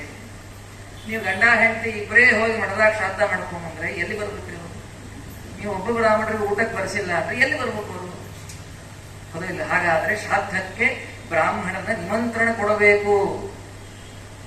ಮಠದಲ್ಲೇ ಇದ್ದಾರೆ ಆಚಾರ್ಯ, ನೀವು ರಸೀದಿ ಬರೆಸಿದ್ರಲ್ಲ ಹಿಂದಿನ ದಿವಸ ಹೋಗಿ ಮಠದಲ್ಲೇ ಇರೋ ಆಚಾರ ಅಂದ್ರೆ ನಾಳೆ ನಮ್ಮ ತಂದೆ ಶ್ರಾದ್ದ ಮಾಡ್ತೀವಿ, ಇಲ್ಲೇ ಮಾಡ್ತೀವಿ, ನೀವು ಇಲ್ಲೇ ಊಟ ಮಾಡ್ತೀರಿ, ನಮ್ಮ ತಂದೆ ಶ್ರಾದ್ದಕ್ಕೆ ನೀವು ಬ್ರಾಹ್ಮಣರಾಗಿ ಬರಬೇಕು. ಅಕಸ್ಮಾತ್ ಕೆಲವರು ಇನ್ನೂ ಜಾಟ ಇರ್ತಾರೆ, ಅವರೇ ಶ್ರಾದ್ದ ಮಾಡಿಸಿರ್ತಾರೆ, ಮಾಡಿಸಿದ ದಕ್ಷಿಣೆ ಕೊಟ್ಬಿಟ್ರೆ ಮಾಡಿಸಿದ ದಕ್ಷಿಣೆ ಬೇರೆ, ಭೋಜನ ದಕ್ಷಿಣೆ ಬೇರೆ. ಒಂದ್ ದಕ್ಷಿಣೆ ಕೊಟ್ಟಿಲ್ಲ ಅದರೊಳಗೆ ಬಂದ್ಬಿಡ್ತು. ಹಂಗೆಲ್ಲ ಇಲ್ಲ. ಮಾಡಿಸಿದ ಕ್ರಿಯಾ ದಕ್ಷಿಣೆ ಅದು, ಶ್ರಾದ್ದವನ್ನ ಮಾಡಿಸಿದ ವಿಧಿಗೆ ದಕ್ಷಿಣೆ ಬೇರೆ, ನಿಮಂತ್ರಿತರಾಗಿದ್ದಕ್ಕೆ ಕೊಡುವ ದಕ್ಷಿಣೆ ಬೇರೆ. ಹಾಗಾದ್ರೆ ಬರುವ ಬ್ರಾಹ್ಮಣರಲ್ಲಿ, ನೀವು ನಿಮಂತ್ರಣ ಮಾಡಿದ ಬ್ರಾಹ್ಮಣರಲ್ಲಿ ನಿಮ್ಮ ಪಿತೃಗಳು ಬರ್ತಾರೆ. ಹಾಗಾದ್ರೆ ಬ್ರಾಹ್ಮಣನ ಭೋಜನ ಎಷ್ಟು ಅವಶ್ಯ ಇದನ್ನು ತಿಳಿಸಿಕೊಡ್ತಾಳೆ ಸೀತಾದೇವಿ ಮಾತೇನು ತಿಳಿಯಬಹುದಾಗಿದೆ. ಇನ್ನೊಂದು ಎರಡನೇದೇನು, ಶ್ರಾದ್ದದಲ್ಲಿ ಪಿತೃಗಳಿಗೆ ತೃಪ್ತಿಯಾಗಬೇಕೇ ಹೊರತು, ಅವರು ಸಂತೋಷ ಪಡಬೇಕೇ ಹೊರತು ಅವರಿಗೆ ದುಃಖವಾಗುವಂತಹ ಕೆಲಸವನ್ನ ಮಾಡಬಾರದು. ಕೆಲವು ಮನೆಗೆ ಶ್ರಾದ್ದ ಮಾಡ್ತಾ ಇರ್ತಾರೆ, ಶ್ರಾದ್ದ ಮುಗಿಯುವವರೆಗೂ ಮನೆಯಾಗಿರುವವರೆಲ್ಲ ಬೈದಿರ್ತಾ ಇರ್ತಾರೆ. ಅದು ಕೊಟ್ಟಿಲ್ಲ, ಇದು ಕೊಟ್ಟಿಲ್ಲ, ಅದು ಇಟ್ಟಿಲ್ಲ, ಇದು ಇಟ್ಟಿಲ್ಲ. ಕೋಪ ಬಂತು, ಮಡಿಯಲ್ಲಿ ಇದ್ದಾಗ ಕೋಪ ಬಂದ್ರೆ ಮೈಲಿಗೆ ಅಂತ. ನಾವು ಮಡಿಯಲ್ಲಿ ಇರೋಷ್ಟೊತ್ತು ಕೋಪದಲ್ಲೇ ಇರ್ತೀವಿ, ಮಡಿ ಮುಗಿದ್ಮೇಲೆ ನಾವು ಕೋಪ ಕಡಿಮೆ. ಹಾಗಾದ್ರೆ ನಾವು ಏನು ಮಡಿಯಲ್ಲಿ ಮಾಡಿದ್ದೇವೆ, ಇದರಿಂದ ಏನ್ ತೃಪ್ತರಾಗಬೇಕು? ನಮ್ಮ ದೋಷಗಳು ಎಲ್ಲಿ ಬರ್ತವೆ? ನಾವಿಷ್ಟೆಲ್ಲ ಮಾಡಿದ್ರೆ ನಮ್ಗೆ ಯಾಕೆ ಫಲ ಬಂದಿಲ್ಲ? ಈ ಸಣ್ಣ ಸಣ್ಣ ಸಂಗತಿಗಳನ್ನು ನಾವು ಮಿಸ್ ಆಗಿದ್ದೇವೆ. ಹಾಗಾದ್ರೆ ಒಂದು, ಶ್ರಾದ್ದದಲ್ಲಿ ನಮ್ಮ ಪಿತೃಗಳಿಗೆ ದುಃಖವಾಗುವ ಯಾವ ಕೆಲಸ ಮಾಡಬಾರ್ದು. ನೀವಪ್ಪ ಶ್ರಾದ್ದ ಮಾಡ್ತಾ ಇದ್ದೀವಿ, ನೋಡಿ ನಿನ್ ಗಂಡ ಏನು ಆಸ್ತಿ ಮಾಡಿಟ್ಟಿಲ್ಲ ಅಂತ ಹೇಳಿ ಬದುಕಿದ್ದ ತಾಯಿ ನೀ ಅಂದ್ರೆ ಏನಾಗ್ಬೇಡ. ಅಲ್ಲಿ ಬಂದಿರೋ ನಿಮ್ಮ ತಂದೆ ಅವರು ಸಂತೋಷ ಪಡ್ತಾನ, ದುಃಖ ಪಡ್ತಾನ. ಹಾಗಾದ್ರೆ ಬಹಳ ಎಚ್ಚರಿಕೆ ಇರಬೇಕು. ಮಾಡುವ ಕ್ರಮದಲ್ಲಿ ನಮಗೆ ತುಂಬಾ ಎಚ್ಚರಿಕೆ ಇರಬೇಕು ಅನ್ನೋದನ್ನ ಆ ಸೀತಾದೇವಿ ತೋರಿಸಿಕೊಡ್ತಾಳೆ. ಹೀಗೆ ಇದು ನಡೆದ ಘಟನೆ ರಾಮಾಯಣ ಕಾಲದಲ್ಲಿ, ಆದರೆ ಇದರ ಉಲ್ಲೇಖವನ್ನ ಮಾಡಿದ್ದು ಪದ್ಮ ಪುರಾಣ ಮಾಡುತ್ತಾ ಇತ್ತು. ಹಾಗಾಗಿ ಸಾಕ್ಷಾತ್ ರಾಮಚಂದ್ರ ತನ್ನ ತಂದೆಯಾದ ದಶರಥ ಮಹಾರಾಜನ ಶ್ರಾದ್ದ ಮಾಡಿದ ಉಲ್ಲೇಖ ಇದೆ. ದೇವರು ಮಾಡಿದ್ದ ಅಂದ್ರೆ ಇನ್ನೇನು, ನಾವು ಟೈಮ್ ಇಲ್ಲ ಏನಿಲ್ಲ ಅಂತಂದ್ರೆ ಎಂಬುದೇ ಹೊಡಿತಾರೆ ಅಷ್ಟೇ. ಹೌದಿಲ್ಲ, ನಮಗೆ ಯಾವ ಎಕ್ಸ್ಕ್ಯೂಸು ಇಲ್ಲ. ಸರ್ವೋತ್ತಮನಾದ ಭಗವಂತ ತಾನು ಮಾಡಿ ತೋರಿಸಿದ್ದ. ನೋಡ್ರಿ, ತ್ರೇತಾಯುಗದಲ್ಲಿ ಮಾಡಿದ ರಾಮಚಂದ್ರ ಮಾಡಿದ ತಮ್ಮ ತಂದೆಯ ಶ್ರಾದ್ದ, ನಿಮಗೇನಾದರೂ ಇನ್ನೂ ಆಚಾರ್ಯ ಏನೋ ಕಥೆ ಹೇಳಿದ್ರು, ಹೆಂಗ್ ನಂಬಬೇಕು ಬಿಡಬೇಕು ಅನ್ನುವ ಡೌಟ್ ಇದ್ರೆ, ಅಕಸ್ಮಾತ್ ಇದ್ರೆ, ಕೆಲವರು ಇರ್ತದೆ, ಇದ್ರೆ ಅದರ ಪರಿಹಾರ ಆಗಬೇಕು ಅಂದ್ರೆ ಇಲ್ಲಿಂದ ಒಂದು 25 ಕಿಲೋಮೀಟರ್ ಬೇಡ, 30 ಕಿಲೋಮೀಟರ್ ಅನ್ಕೊಂಡು ಕಡೆವಾಗಲಿ ಮೇಲೆ ಒಂದು 20 ಕಿಲೋಮೀಟರ್ ಏನು ಮಾಲ್ಯವಂತ ಅಂತ ಒಂದು ಪರ್ವತ ಇದೆ. ಕಮಲಾಪುರ ಆದ್ಮೇಲೆ ಬರ್ತದೆ, ವೆಂಕಟಾಪುರಕ್ಕಿಂತ ಮುಂಚೆ ಬರ್ತದೆ. ಇಲ್ಲೇ ರಾಮಚಂದ್ರ ತಾನು ಪುನಃ ಅಯೋಧ್ಯೆಯಲ್ಲಿ ಪಟ್ಟಾಭಿಷಕ್ತನಾದ ಮೇಲೆ ಸೀತಾದೇವಿ ಎಲ್ಲೆಲ್ಲಿ ಹೋಗಿದ್ರಿ, ನಮ್ಮ ಎಲ್ಲೆಲ್ಲಿ ಹುಡುಕಿದ್ರಿ, ಕಥೆಯೆಲ್ಲ ಹೇಳ್ಬೇಕಾದ್ರೆ ಕಿಷ್ಕಿಂಧಾ ಪಟ್ಟಣದಲ್ಲಿದ್ವಿ, ತುಂಬಾ ಚೆನ್ನಾಗಿತ್ತು ಆ ಪ್ರದೇಶ ಅಂತ ಹೇಳಿದಾಗ, ನಾನ್ ನೋಡಬೇಕು ಅಂತ ಹೇಳಿ ಸೀತಾದೇವಿ ಹೇಳಿದಾಗ ಒಮ್ಮೆ ರಾಮಚಂದ್ರ ಚಾತುರ್ಮಾಸಕ್ಕೆ ಕುಳಿತುಕೊಂಡ ಸ್ಥಳ ಈ ಮಾಲ್ಯವಂತ ಪರ್ವತ. ಸಾಕ್ಷಾತ್ ರಾಮಚಂದ್ರ ಚಾತುರ್ಮಾಸಕ್ಕೆ ಕುಳಿತು ಸ್ಥಳ ನೋಡ್ರಿ. ಈಗಲೂ ಕೂಡ ರಾಮ ಸೀತೆ ವಿಗ್ರಹವೂ ಕೂಡ ಇದೆ. ಇಲ್ಲಿ ಬಂದಾಗ ಅವರ ತಂದೆ ಶ್ರಾದ್ದ ಬಂದಂತೆ, ಮತ್ತೆ ದಶರಥ ಮಹಾರಾಜನ ಶ್ರಾದ್ದ ಅಲ್ಲಿ ಈ ಮಾಲ್ಯವಂತದಲ್ಲಿಯೇ ರಾಮಚಂದ್ರ ತನ್ನ ತಂದೆ ಶ್ರಾದ್ದವನ್ನು ಮಾಡಿ 3 ಏನು ಪಿಂಡ ಇಟ್ಟಿದ್ದಾನಲ್ಲ, ಅಂದು ತ್ರೇತಾಯುಗದಲ್ಲಿ ಇಟ್ಟ ಪಿಂಡ ಕಲಿಯುವ 28ನೇ ಕಲಿಯುಗದಲ್ಲಿ ನಾವಿದ್ದೇವೆ. ಈಗಲೂ ಆ ಪಿಂಡ ಏನು ಕಲ್ಲಿನ ರೂಪದಲ್ಲಿ ನೋಡಬಹುದು ನಾವು. ಅಂದು ರಾಮಚಂದ್ರ ತನ್ನ ತಂದೆಗೆ ಇಟ್ಟ ಪಿಂಡ ಈಗ ನೋಡ್ಲಿಕ್ಕೆ ನಮಗೆ ಕಣ್ಣಿಗೆ ದೃಷ್ಟಿಗೆ ಗೋಚರವಾಗ್ತಾ ಇದೆ. ಇದಕ್ಕಿಂತ ನಿದರ್ಶನ ಇನ್ನೇನು ಬೇಕು ಶ್ರಾದ್ದವನ್ನು ಮಾಡಬೇಕು ಅನ್ನೋದಕ್ಕೆ? ಹಾಗಾದ್ರೆ ರಾಮಚಂದ್ರ ಸಾಕ್ಷಾತ್ ಭಗವಂತ ಚಿತ್ರಕೂಟದಲ್ಲಿ ಮಾಡಿದ ಶ್ರಾದ್ದ ಬೇರೆ, ಇದೇ ಕಿಷ್ಕಿಂಧಾ ಪಟ್ಟಣದಲ್ಲಿಯೇ ಅವರ ತಂದೆಯಾದ ದಶರಥ ಮಹಾರಾಜನ ಕುರಿತು ತುಂಗಭದ್ರಾ ನದಿ ತೀರದಲ್ಲಿ ರಾಮಚಂದ್ರ ಶ್ರಾದ್ದ ಮಾಡಿದ ಉಲ್ಲೇಖ ನಮಗೆ ಸಿಗ್ತದೆ. ಇನ್ನು ಇದೇ ರಾಮಾಯಣದಲ್ಲಿ ಜಟಾಯು ತೀರಿ ಹೋಗ್ತಾನೆ. ಸೀತಾಮಾಸೆಗೋಸ್ಕರ ತಾನು ಪ್ರಾಣತ್ಯಾಗ ಮಾಡ್ತಾನೆ. ರಾವಣ ಜೊತೆ ಜಗಳ ಆಡಿದ ಸಂಪಾತಿ ಅಲ್ಲಿ ಎಲ್ಲೋ ಪರ್ವತದ ಮೇಲಿದ್ದಾನೆ, ರೆಕ್ಕೆ ಇಲ್ಲ. ಅವನಿಗೆ ಜಟಾಯು ಬದುಕಿದ್ದಾನೆ ಸತ್ತಿದ್ದಾನೆ ಅನ್ನೋ ವಿಷಯ ಗೊತ್ತಿಲ್ಲ. ನೋಡ್ರಿ, ಹೆಂಡತಿ ಇಲ್ಲ, ಮಕ್ಕಳಿಲ್ಲ, ನಮ್ಮ ಗತಿ ಏನು ಅನ್ನೋದಕ್ಕೆ ದೇವರ ಸೇವೆಯನ್ನ ಸರಿಯಾಗಿ ಪ್ರಾಮಾಣಿಕವಾಗಿ ಮಾಡಿದರೆ ಸಾಕ್ಷಾತ್ ರಾಮಚಂದ್ರ ತಾನು ಜಟಾಯುವಿನ ಔಪದೇಶ ಕ್ರಿಯೆಗಳನ್ನ ಮಾಡಿದ ಉಲ್ಲೇಖ ರಾಮಾಯಣದಲ್ಲಿ ಇದೆ. ಅವರ ಅಪ್ಪ ಏನಲ್ಲ, ಅದು ಸಾಕ್ಷಾತ್ ಭಗವಂತ ಆ ಜಟಾಯುವಿನ ಕ್ರಿಯಾಕರ್ಮಗಳನ್ನ ಮಾಡಿದ ಉಲ್ಲೇಖ ರಾಮಾಯಣದಲ್ಲಿ. ಶಬರಿ ದೇಹತ್ಯಾಗ ಮಾಡ್ತಾನೆ. ಶಬರಿ ದೇಹತ್ಯಾಗ ಮಾಡಿದಾಗಲೂ ಕೂಡ ರಾಮಚಂದ್ರ ಅವರ ಉತ್ತರ ಕ್ರಿಯೆಗಳನ್ನು ಮಾಡಿದ ವಿಚಾರಗಳು. ಇಷ್ಟೇ ಅಲ್ಲ, ರಾವಣ ತೀರಿ ಹೋಗ್ತಾನೆ. ರಾವಣ ತೀರಿ ಹೋದ ಮೇಲೆ ಯಾರಿದ್ರು? ಇಂದ್ರಜಿತ್ತು ಇಲ್ಲ, ಎಲ್ಲ ಮಕ್ಕಳು ಹತರಾಗಿ ಹೋಗಿದ್ದಾರೆ. ಕುಂಭಕರ್ಣಾದಿ ಅನುಜರು ಯಾರೂ ಇಲ್ಲ, ಉಳಿದವ ಒಬ್ಬೇ ಒಬ್ಬ ವಿಭೀಷಣ.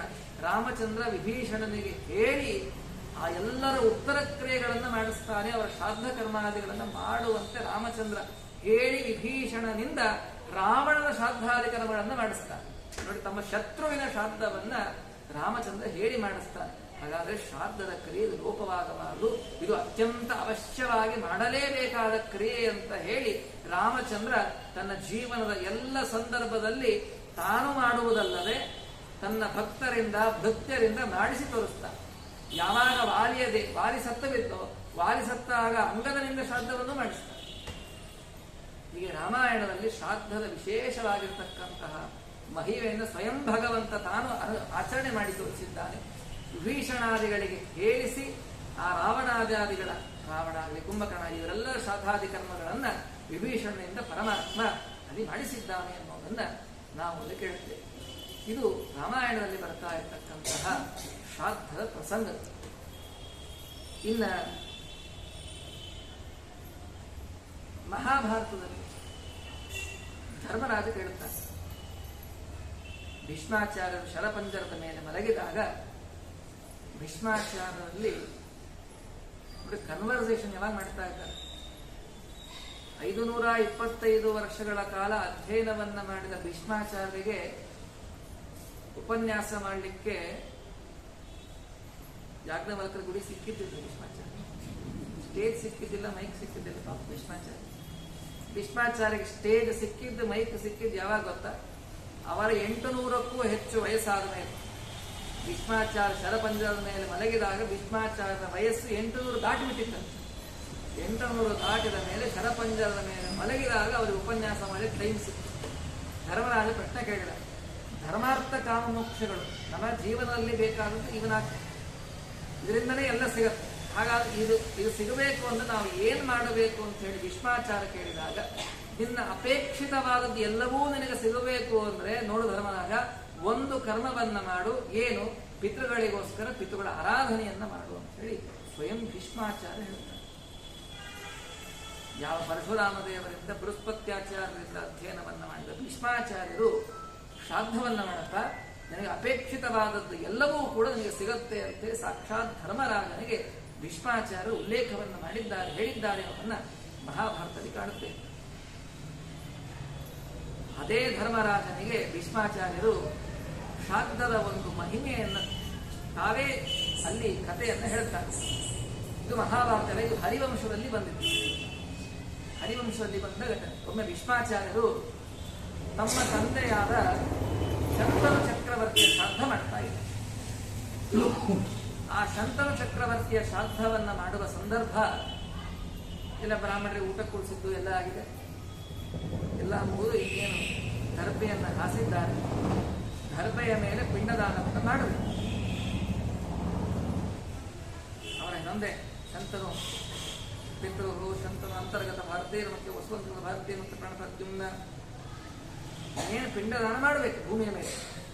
ಆ ಸಂದರ್ಭದಲ್ಲಿ ಏನಾಯಿತು? ಇದ್ದಕ್ಕಿದ್ದ ಹಾಗೆ ಭೂಮಿ ಇಬ್ಬಾಗ ಆಯಿತು. ಭೂಮಿ ಸೀಳಿತ. ಭೂಮಿ ಸೀಳಿ ಭೂಮಿಯಿಂದ ಒಂದು ಕೈ ಹಸ್ತ ಭೂಮಿಯಿಂದ ಮೇಲೆ ಎದ್ದು ಬಂತು. ನಾವು ಶ್ರಾದ್ದ ಮಾಡಬೇಕಾದ್ರೆ ಭೂಮಿ ಸೀಳಿ ಕೈ ಬಂದರೆ ಮುಗಿದೋಯ್ತು, ಜನ್ಮದ ಶ್ರಾದ್ದ ಮುಗಿದೋಯ್ತು. ಶ್ರಾದ್ದ ಮಾಡಬೇಕಾದ್ರೆ ಜೊಂಡಿಗೆ ಬಂದೇ ಬಿಟ್ಬಿಡ್ತಾರೆ, ಕೈ ಬಂದೇ ಮಾಡ್ತೀವಿ. ಭೂಮಿ ಇಬ್ಬಾಗವಾಗಿ ಭೂಮಿಯಿಂದ ಒಂದು ಕೈ ಬಂತು. ವಿಚಾರ ಮಾಡಿ ನೋಡಿದ ಸ್ವಲ್ಪ ಕೈ ಹಸ್ತ ಹೇಗಿದೆ ಅಂತ ಹೇಳಿ.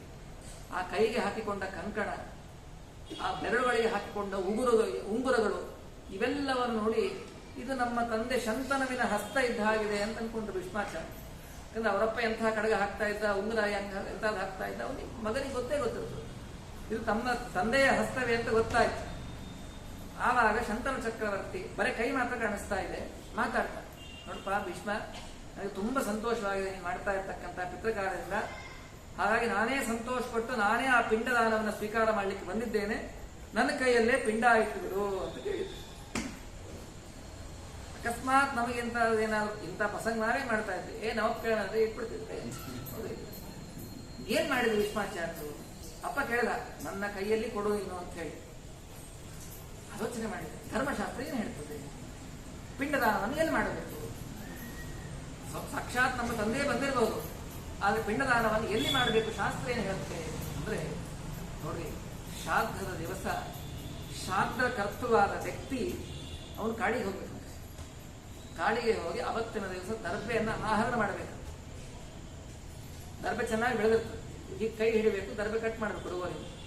ಒಂದು ಕೈಲಿ, ನಮ್ಮ ಕೈಲಿ ಎಷ್ಟು ದರ್ಬೆ ಹಿಡಿತದೆ ನಿಮ್ಮ ಕೈಯಿಂದ ಅಷ್ಟು ದರ್ಬೆಯನ್ನು ತೆಗೆದುಕೊಂಡು ಬಂದು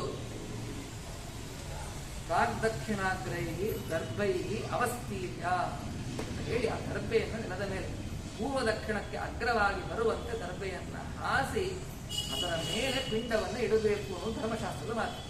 ನೋಡಿ, ನಮ್ಮ ಕೈಯಿಂದ ನೀವು ಅಕಸ್ಮಾತ್ ನೀವು ಹೋಗಿ ನೀವೇ ಕಾಡಿ ಹೋಗಿ ನಿಮ್ಮ ಕೈಯಿಂದ ದರ್ಬೆಯನ್ನು ಕಟ್ ಮಾಡ್ಕೊಂಬಂದ್ರೆ ಮ್ಯಾಕ್ಸಿಮಮ್ 100, ಮಿನಿಮಮ್ 64 ಅಂತ ಇದ್ದೇ ಇರ್ತದೆ ದರ್ಬೆ, ಯಾರದೇ ಕೈಯಾಗಿ. ಅಂದ್ರೆ ಕನಿಷ್ಠ ಪಕ್ಷ 64, ಉತ್ತಮ ಪಕ್ಷ 108 ದರ್ಬೆ. ಇಷ್ಟನ್ನ ಹಾಸಿ ಇದರ ಮೇಲೆ ಪಿಂಡ ಇಡಬೇಕು. ಮಡದಾಗ 8 ದರ್ಬೆ ಕೊಡ್ತಾರೆ, 4 ರಿಂದ 8 ದರ್ಬೆ ಕೊಡ್ತಾರೆ ಎಲ್ಲ ಹಾಸಿ. ಹೌದೇ? ಅವ್ರು ಎಲ್ಲಿ ತೊಗೊಂಡ್ಬರ್ಬೇಕು? ನೀವು 500 ರೂಪಾಯಿದೊಳಗೆ ನೀವು ಚಟಕವನ್ನ ಮಾಡಬೇಕು, ಚಟಕ ಅನ್ನ ಮಾಡುವನೇ ದಕ್ಷಿಣೆ ಕೊಡಬೇಕು, ಮಾಡಿಸಿದ ಆಚಾರ್ಯ ದಕ್ಷಿಣೆ ಕೊಡಬೇಕು, ಅಲ್ಲಿರೋ ಎಲ್ಲಾ ಸಾಮಾನು ತೊಗೊಂಡ್ಬರ್ಬೇಕು, ಮತ್ತೆ ದರ್ಬೆ ರೊಕ್ಕ ಎಲ್ಲ ಇನ್ಕ್ಲೂಸಿವ್ ಆಗಿರ್ತದೆ. ಹಾಗಾಗಿ ಅವ್ರು ಒಂದು ಕಟ್ಟು ದರ್ಬೆ ನಿಮಗೆ 108 ದರ್ಬೆ ನಿಮಗೆ ಕೊಟ್ಟರೆ 8 ಜನ ಕೊಡ್ಬೇಕು. ಹೌದಾಯ್ತು? ಎಷ್ಟು ಹಾಸಬೇಕು ದರ್ಬೆ? 108 ದರ್ಬೆಯನ್ನು ಹಾಸಬೇಕು. 21 ಅಂಗುಲ ಇರಬೇಕು ದರ್ಬೆ. ಇಷ್ಟು ಉದ್ದ ಇರಬೇಕು ಅಂತಿದೆ, ಅಷ್ಟು ಉದ್ದ ಇರಬೇಕು. ಅಗ್ರಭಾಗ, ತುದಿ ಭಾಗ ಇರಬೇಕು. ಇಂಥ ದರ್ಬೆಯನ್ನು ಹಾಸಬೇಕು. ಅದರ ಮೇಲೆ ಪಿಂಡ ಪ್ರದಾನವನ್ನು ಮಾಡಬೇಕು. ಹಾಗಾದ್ರೆ ಪಿಂಡ ಎಲ್ಲಿರಬೇಕು ಅಂತ ಧರ್ಮಶಾಸ್ತ್ರ ಹೇಳ್ತದೆ? ದರ್ಬೆಯ ಹಾಸಿನ ಮೇಲೆ ಹೇಳಿದೆ ಹೊರತು ವಿಷ್ಣು ಪಾದದ ಮೇಲೂ ಕೂಡ ಹೇಳಿದ್ದ ಹರಿವಂಶ ಅಂತ ಹೇಳ್ತೀವಿ. ಹಾಗಾಗಿ ಮತ್ತೆ ಶಾಸ್ತ್ರದಲ್ಲಿ ವಿಷ್ಣು ಪಾದ ಏನು ಮಾಡಬೇಕು? ವಿಷ್ಣು ಪಾದವನ್ನ ಎದುರಿಗೆ ಇಟ್ಟುಕೊಂಡು ವಿಷ್ಣು ಪಾದ ಸನ್ನಿಧಾನದಲ್ಲಿ ಶ್ರಾದ್ದವೇ ಹೊರತು ವಿಷ್ಣು ಪಾದದ ಮೇಲೆ ಪಿಂಡದಾನ ಇಲ್ಲ. ವಿಷ್ಣು ಪಾದದ ಮೇಲೆಯೇ ಪಿಂಡದಾನ ಒಂದೇ. ಎಲ್ಲಿ? ಗಯಾಶಯದ ಮೇಲೆ ಮನೆಯಲ್ಲಿ ಮಾಡಬೇಕಾದ್ರೆ ಎದುರುಗಡೆ ವಿಷ್ಣು ಪಾದ ಇರಬೇಕು. 101 ದರ್ಬೆಯನ್ನು ಹಾಸಬೇಕು. ಅದರ ಮೇಲೆ ಪಿಂಡವನ್ನು ಇಡಬೇಕು. ಇದು ಸರಿಯಾದ ಕ್ರಮ. ಎಲ್ಲಿ ಏನು ಮಾಡಬೇಕು ಅಂತ ಹೇಳಿದ್ದಾರೆ ಅದನ್ನೇ ಮಾಡಬೇಕು. ಹೀಗೆ 101 ದರ್ಬೆಯನ್ನು ಹಾಸಿ ಅದರ ಮೇಲೆ ಪಿತೃಪಿತಾಮಹ ಪತಿತಾಮಹರ ಪಿಂಡವನ್ನು ಇಡಬೇಕು. ಇದು ತಮ್ಮ ಗುರುಗಳು ಹೇಳಿಕೊಟ್ಟದ್ರಿಂದ ಅವರಿಗೆ ಧರ್ಮಶಾಸ್ತ್ರದ ಜ್ಞಾನ ಇದ್ದದ್ದರಿಂದ ಭೀಷ್ಮಾಚಾರ್ಯ ಗೊತ್ತಾಯ್ತು. ನಮ್ಮ ತಂದೆ ಸಾಕ್ಷಾತ್ತಾಗಿ ಕೇಳಿದ್ರೂ ಪರವಾಗಿಲ್ಲ, ಆದರೆ ಧರ್ಮಶಾಸ್ತ್ರ ನಮ್ಮಪ್ಪ ಬಂದಾರೆ ಅಂತ ಹೇಳಿ ಅವ್ರ ಕೈಯಲ್ಲಿ ಕೊಡೋದಲ್ಲ. ನೋಡಿ, ಈ ಪಿಂಡ ಏನಿದೆ ನಮ್ಮ ತಂದೆ ಕೊಡೋದಲ್ಲ, ತಿಳ್ಕೊಡ್ರಿ. ಹಾಗಾದ್ರೆ ಅರ್ಥ ಏನು? ನಮ್ಮ ತಂದೆನಿಗೆ ಕೊಡೋದು ಅಂತ ಆಗಿದೆ, ತಂದೆನೇ ಬಂದು ಕೇಳಿದಾಗ ತಂದೆ ಕೈಯಲ್ಲಿ ಕೊಟ್ಬಿಡ್ಬೋದಿತ್ತು. ಹಾಗಾದ್ರೆ ಈ ಪಿಂಡ ನಮ್ಮ ತಂದೆ ನಮ್ಮ ಮೃತರಾದ ತಂದೆ ಅವರಿಗಲ್ಲ, ಅದು ಏನು ಪಿತೃ ದೇವತೆಗಳಿಗೆ ಉದ್ದೇಶವಾಗಿ ಮಾಡಿಕೊಳ್ತಾ ಇರೋದು. ಅಂದ್ರೆ ನಮ್ಮ ಪಿತೃಗಳ ಅಂತರ್ಯಾಮಿಯಾದ ಪಿತೃ ದೇವತೆಗಳೇ ಕೊಡ್ತಾ ಇರೋದು. ಹಾಗಾಗಿ ನಮ್ಮ ತಂದೆ ಬಂದು ಕೇಳಿದ್ರು ಕೊಡಬಾರದು ಅಂತ ಹೇಳಿ ಆ ಧರ್ಮಶಾಸ್ತ್ರದ ಜ್ಞಾನವನ್ನು ಉಳ್ಳ ಆ ಭೀಷ್ಮಾಚಾರ್ಯರು ತಂದೆಯಾದ ಶಂತನು ಚಕ್ರವರ್ತಿಯ ಹಸ್ತದಲ್ಲಿ ಆ ಪಿಂಡವನ್ನು ಇಡದೆ ಆ ಪಿಂಡವನ್ನು ದರ್ಬೆಯ ಹಾಸಿನ ಮೇಲೆ ಹಾಸಿ ಪಿಂಡದಾನವನ್ನು ಮಾಡುತ್ತಾರೆ. ಆವಾಗ ತುಂಬಾ ಸಂತೋಷ ಆಗುತ್ತೆ ಶಂತನು ಚಕ್ರವರ್ತಿ. ನೋಡು, ನಾನು ಬಂದು ಕೇಳೀನಿ ಅಂತ ಹೇಳಿ ಏನೋ ನಮ್ಮಪ್ಪ ಕೇಳೋಣಲ್ಲ ಅಂತ ಹೇಳಿ ಧರ್ಮವನ್ನ ಲೋಪ ಮಾಡಲು ಕೇಳಿ ಕೊಡ್ಬೋದಾಗಿತ್ತು. ಆದರೆ ಧರ್ಮವನ್ನು ಲೋಪ ಮಾಡದಂತೆ ಕ್ರಿಯೆ ಹೇಗಿದೆ, ಎಲ್ಲಿ ಮಾಡಬೇಕು ಅಂತ ಶಾಸ್ತ್ರದಲ್ಲಿ ಹೇಳಿದ್ದಾರೆ ಅದನ್ನೇ ಮಾಡಬೇಕು ಅನ್ನೋ ಉದ್ದೇಶದಿಂದ ನನ್ನ ಹಸ್ತದಲ್ಲಿ ಕೊಡದೆ ಶಾಸ್ತ್ರದಲ್ಲಿ ಹೇಳಿದಂತೆ ದರ್ಬೆಯ ಹಾಸಿನ ಮೇಲೆ ಪಿಂಡದಾನವನ್ನು ಮಾಡಿದ್ದರಿಂದ ತುಂಬಾ ಸಂತೋಷ ಆಯಿತು. ನೀವು ಮಾಡಿದ ಪಿತೃಕಾರ್ಯದಲ್ಲೂ ತುಂಬಾ ಸಂತೋಷ ಆಯಿತು. ಆ ಪಿತೃಕಾರ್ಯದಲ್ಲಿ ಇರುವ ನಿನ್ನ ಜ್ಞಾನದ ಬಗ್ಗೆಯೂ ನೋಡಿ ನನಗೆ ಸಂತೋಷ ಆಯಿತು, ಅದಕ್ಕೆ ವರ ಕೊಡ್ತೇನೆ ಅಂತ ಹೇಳಿ ತಂದೆಯಾದ ಶಂತನು ಚಕ್ರವರ್ತಿ ಭೀಷ್ಮಾಚಾರ್ಯಗೆ ಆ ಪಿತೃಕಾರ್ಯ ಮಾಡಿದ್ದಕ್ಕೆ ಕೊಟ್ಟ ವರ ಏನು ಅಂತ ಇಚ್ಛಾವರಣಿ ಯಾರು ಅಂತ. ತಂದೆ ಶ್ರಾದ್ದ ಮಾಡಿದ್ದಕ್ಕೆ ಏನಾಯ್ತು ನೋಡ್ರಿ, ನಮಗೆ ಯಮದೇವರು ಬೆಲ್ಲ ಹೊಡೆದಾಗ ನಾವು ಹೋಗ್ಬೇಕು. ನಾಳೆ ಬರ್ತೀವಿ ಅಂದ್ರೆ ಹೊಡಿತಾರಂತೆ ಕಪಾಳಕ್ಕೆ. ಆದರೆ ಯಮದೇವರು ಬಂದು ನಿಂತರು ಭೀಷ್ಮಾಚಾರ್ಯ ಕೊಡೋದಕ್ಕೆ ಆಗೋದಿಲ್ಲ. ಯಾಕೆ? ಭೀಷ್ಮಾಚಾರ್ಯ ಕರಿಬೇಕು, ಯಮ ನನಗೆ ಸಾಕಾಗ್ಯದಪ್ಪ ನೀ ಕರ್ಕೊಂಡು ಹೋಗು ಅಂತೇಳಿ ಕರೆದ್ರೆ ಮಾತ್ರ ಯಮದೇವರು ಬರ್ಬೇಕು, ನನಗೆ ಕೊಡುವಾಗಿಲ್ಲ. ಇಂತಹ ವರ ಭೀಷ್ಮಾಚಾರ್ಯಗೆ ಸಿಕ್ಕಿದ್ದು ಯಾವುದರಿಂದ? ಪಿತೃಕಾರ್ಯವನ್ನ ಶ್ರದ್ಧೆಯಿಂದ ಶಾಸ್ತ್ರಕ್ಕೆ ಅನುಗುಣವಾಗಿ ಮಾಡಿದ್ದರಿಂದ ಇಂತಹ ಅನುಗ್ರಹ ಸಿಕ್ಕಿತ್ತು. ಹಾಗಾದ್ರೆ ಪಿತೃಕಾರ್ಯ ಏನೋ ಮಠದಲ್ಲಿ ಅವರು ಮಂತ್ರ ಹೇಳ್ತಾ ಇರ್ತಾರೆ, ಇಟ್ಕೊಂತ ಆಯ್ತು ಮಾಡಿ ಮುಗಿಸಿದ್ದೇವೆ, ಅದೊಂದು ಏನೋ ಮಾಡಬೇಕು ಮಾಡಿ ಮುಗಿಸ್ಬಿಟ್ರೆ ಆಯ್ತು ಅಂತ ಹೇಳಿ ಎಲ್ಲ. ಇದರ ಬಗ್ಗೆ ಇಷ್ಟು ಶ್ರದ್ಧೆ ಆ ಕರ್ತೃವಿಗೆ ಇರಬೇಕು. ಸ್ವಚ್ಛಂದ ಮೃತ್ಯುತ್ತವರ ಮೃತ್ಯು ತನಗೆ ಬೇಕು ಅಂತ ಹೇಳಿ ನೋಡ್ರಿ, ಯಾವ ವ್ಯಕ್ತಿ ದೇಹದಲ್ಲಿ ಅರ್ಜುನ ಬಿಟ್ಟ ಬಾಣಗಳಿಂದ ಒಂದು ತೊಟ್ಟು ರಕ್ತ ಉಳಿದಿಲ್ಲ ಭೀಷ್ಮಾಚಾರ್ಯರಲ್ಲಿ. ಒಂದು ತೊಟ್ಟು ರಕ್ತ ಇದೆ. ಇಡೀ ದೇಹದ ಅಷ್ಟೂ ರಕ್ತ ಎಲ್ಲ ಡ್ರೇನ್ ಆಗಿ ಹೋಗಿತ್ತು. ಆದರೂ ಬದುಕಿದ್ದಾರೆ. ಯಾಕೆ? ಉತ್ತರಾಯಣ ಬರಬೇಕು ಅಂತ ಹೇಳಿ ಸರಿ ಅದ್ಭುತವಾದದ್ದು ಕಾರಣ ಏನು? ನನಗೆ ಬರುತ್ತು, ತಾನು ಸ್ವೀಕಾರ ಮಾಡಬೇಕು ಅಂದುಕೊಂಡಾಗ ಬರಬೇಕು. ಈ ವರವನ್ನು ಕೊಟ್ಟಿದ್ದು ಯಾರು? ತಂದೆ ಯಾರು? ಶಂತನು ಚಕ್ರವರ್ತಿ. ಕೊಟ್ಟದ್ದು ಯಾಕೆ ಅಂದ್ರೆ ಪಿತೃಕಾರ್ಯವನ್ನ ಚೆನ್ನಾಗಿ ಮಾಡಿದ್ದರಿಂದ. ಹಾಗಾದ್ರೆ ನಾವು ನಮ್ಮ ಪಿತೃಕಾರ್ಯವನ್ನ ಶ್ರದ್ಧೆಯಿಂದ ಚೆನ್ನಾಗಿ ಮಾಡಿದರೆ ಕಲಿಗಾಲದಲ್ಲಿ ಹೇಳಿದ ಪೂರ್ಣ ಆಯಸ್ಸು ಪಡಿತೇವೆ. ಯಾಕೆ ನಾವು ಚಿರಂಜೀವಿಗಳಾಗಿ ಶಕ್ಯನೇ ಇಲ್ಲ, ಹೌದೋ ಇಲ್ಲ? ಪೂರ್ಣವಾದ ಆಯಸ್ಸಾದ್ರೂ ಬರ್ಬೇಕಲ್ಲ. ನಾವು ಯಾರಾದ್ರೂ ಸ್ವಚ್ಛಂದ ಮುತ್ತಿಪ್ಪನು ಬರೋದು ಬೇಡ, ಅಪಮೃತ್ಯು ಬರದಂತೆ ಯಾರು ಮಾಡ್ತಾರೆ. ನಾವು ಪಿತೃಕಾರ್ಯವನ್ನು ಚೆನ್ನಾಗಿ ನಾವು ಮಾಡಿದ್ದೇವೆ ಶ್ರದ್ಧೆಯಿಂದ ಅಂತಂದ್ರೆ ನಮಗೆ ಬರಬಹುದಾದ ಅಪಮೃತ್ಯಾದಿಗಳು ಕೂಡ ಪರಿಹೃತವಾಗಂತೆ ಎಂಬುದು ಇದು. ಹಾಗಾಗಿ ಯಾವ ಹರಿವಂಶದಲ್ಲಿ ಭೀಷ್ಮಾಚಾರ್ಯರು ತಮ್ಮದೇ ಕತೆ, ತಾವು ಮಾಡಿದ ತಮ್ಮ ಶ್ರಾದ್ದ, ತಮ್ಮ ತಂದೆಯ ಶ್ರಾದ್ದ, ಅಲ್ಲಿ ನಡೆದ ಘಟನೆ, ಅಲ್ಲಿ ತಮ್ಮ ತಂದೆ ಮಾಡಿದ ನನ್ನ ಮೇಲೆ ಮಾಡಿರ್ತಕ್ಕಂಥ ಆಶೀರ್ವಾದ ವಿಚಾರವನ್ನ ಅಲ್ಲಿ ಸಾಕ್ಷಾತ್ ಧರ್ಮರಾಜನಿಗೆ ಸ್ವಯಂ ಭೀಷ್ಮಾಚಾರ್ಯ ತಿಳಿಸಿಕೊಟ್ಟಿದ್ದಾರೆ. ಇದು ಯಾವ ಹರಿವಂಶದಲ್ಲಿ ಬರ್ತಾ ಇರ್ತಕ್ಕಂಥ ಪಿತೃಕಾರ್ಯದ ಒಂದು ಮಹಿಮೆ. ಪಿತೃಕಾರ್ಯವನ್ನು ಹೇಗೆ ಮಾಡಬೇಕು ಅನ್ನೋದನ್ನ ಭೀಷ್ಮಾಚಾರ್ಯ ನಮಗೆ ತೋರಿಸಿಕೊಟ್ಟಿದ್ದಾರೆ. ಇನ್ನ ಭಾಗವತದಲ್ಲಿ ಶ್ರಾದ್ದದ ಬಗ್ಗೆ ಎಲ್ಲಿ ಬಂದಿದೆ? ಭಾಗವತದಲ್ಲಿ ಶ್ರಾದ್ದದ ಬಗ್ಗೆ ಎಲ್ಲಿ ಹೇಳಿದ್ದಾರೆ ಅಂದ್ರೆ ಆ ಭಾಗವತಲ್ಲಿಯೂ ಕೂಡ ಶ್ರಾದ್ದದ ಬಗ್ಗೆ ಹೇಳಿದ್ದಾರೆ.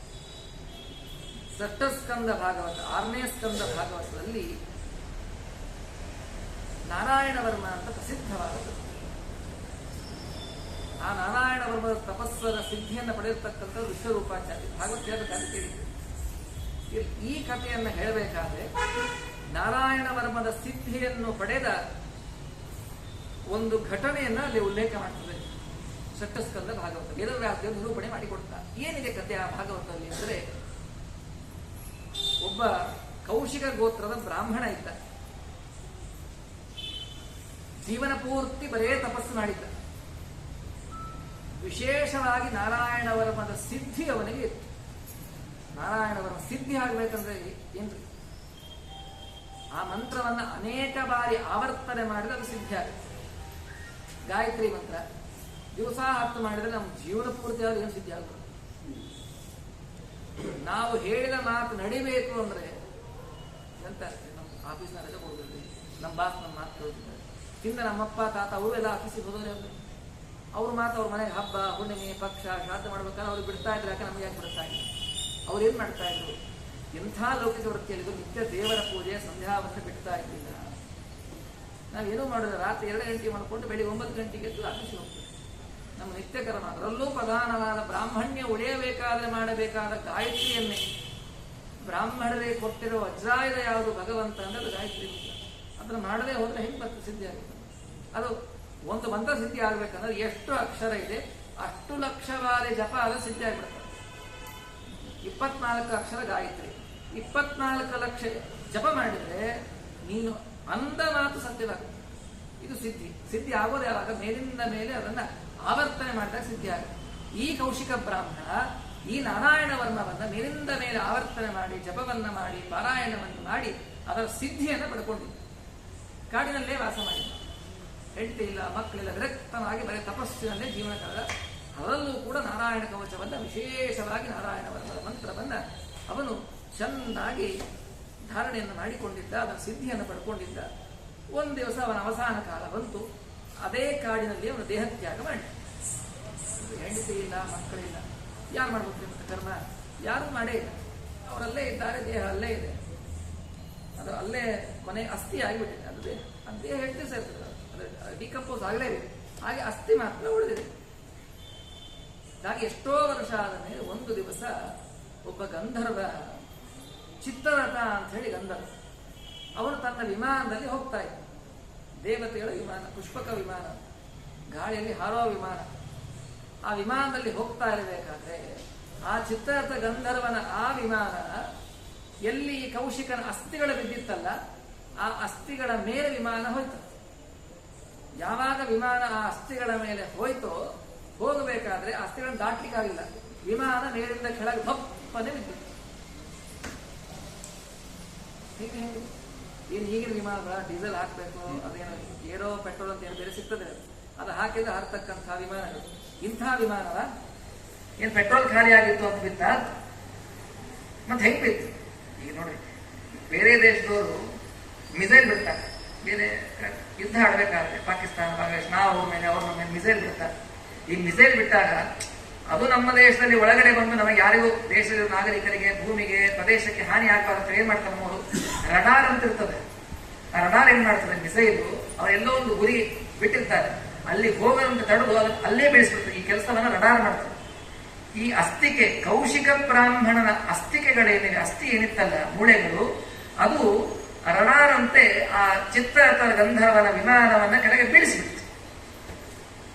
ಅವನಿಗೆ ಬಹಳ ಆಶ್ಚರ್ಯ. ಯಾವತ್ತೂ ವಿಮಾನ ಕೆಳಗೆ ನಿಂತದ್ದಲ್ಲ, ತಾನು ಲ್ಯಾಂಡ್ ಮಾಡಬೇಕು ಅಂತ ಅನ್ಕೊಂಡ್ರೆ ಅದು ಲ್ಯಾಂಡ್ ಆಗ್ಬೇಕಷ್ಟೇ ಹೊರತಾಗಿ ಸುಮ್ಮನೆ ಅದು ಕೆಳಗೆ ಬೀಳೋದಲ್ಲ. ಇದು ಹೇಗೆ ಕೆಳಗಡೆ ಬಿತ್ತು ಅಂತ ತುಂಬಾ ಆಶ್ಚರ್ಯ ಆಯ್ತು ಆ ಯಾವ ಚಿತ್ರರಥ ಗಂಧರ್ವನಿಗೆ. ಏನ್ ಮಾಡಬೇಕು ಆಲೋಚನೆ ಮಾಡಿದ. ಹೋಗ್ಬೇಕು ಅಂದ್ರೆ ವಿಮಾನದಲ್ಲೇ ಹೋಗ್ಬೇಕು, ಅದು ಹೋಗ್ತಾ ಇಲ್ಲ, ಎದಕ್ಕೆ ಬಿದ್ದಿದೆ ಗೊತ್ತಿಲ್ಲ. ಏನ್ ಮಾಡ್ಬೇಕು ಆಲೋಚನೆ ಮಾಡ್ಬೇಕಾದ್ರೆ ಸ್ವಲ್ಪ ಅದೇ ಪರಿಸರದಲ್ಲಿ ಓಡಾಡ್ತಾ ಇರಬೇಕಾದ್ರೆ ಒಂದು ವೃಕ್ಷದ ಕೆಳಗಡೆ ವಾಲಖಿಲ್ಯರು ಅಂತಕ್ಕಂಥ ಋಷಿಗಳು ತಪಸ್ಸಿ ಕೂತ್ಕೊಂಡಿದ್ರು.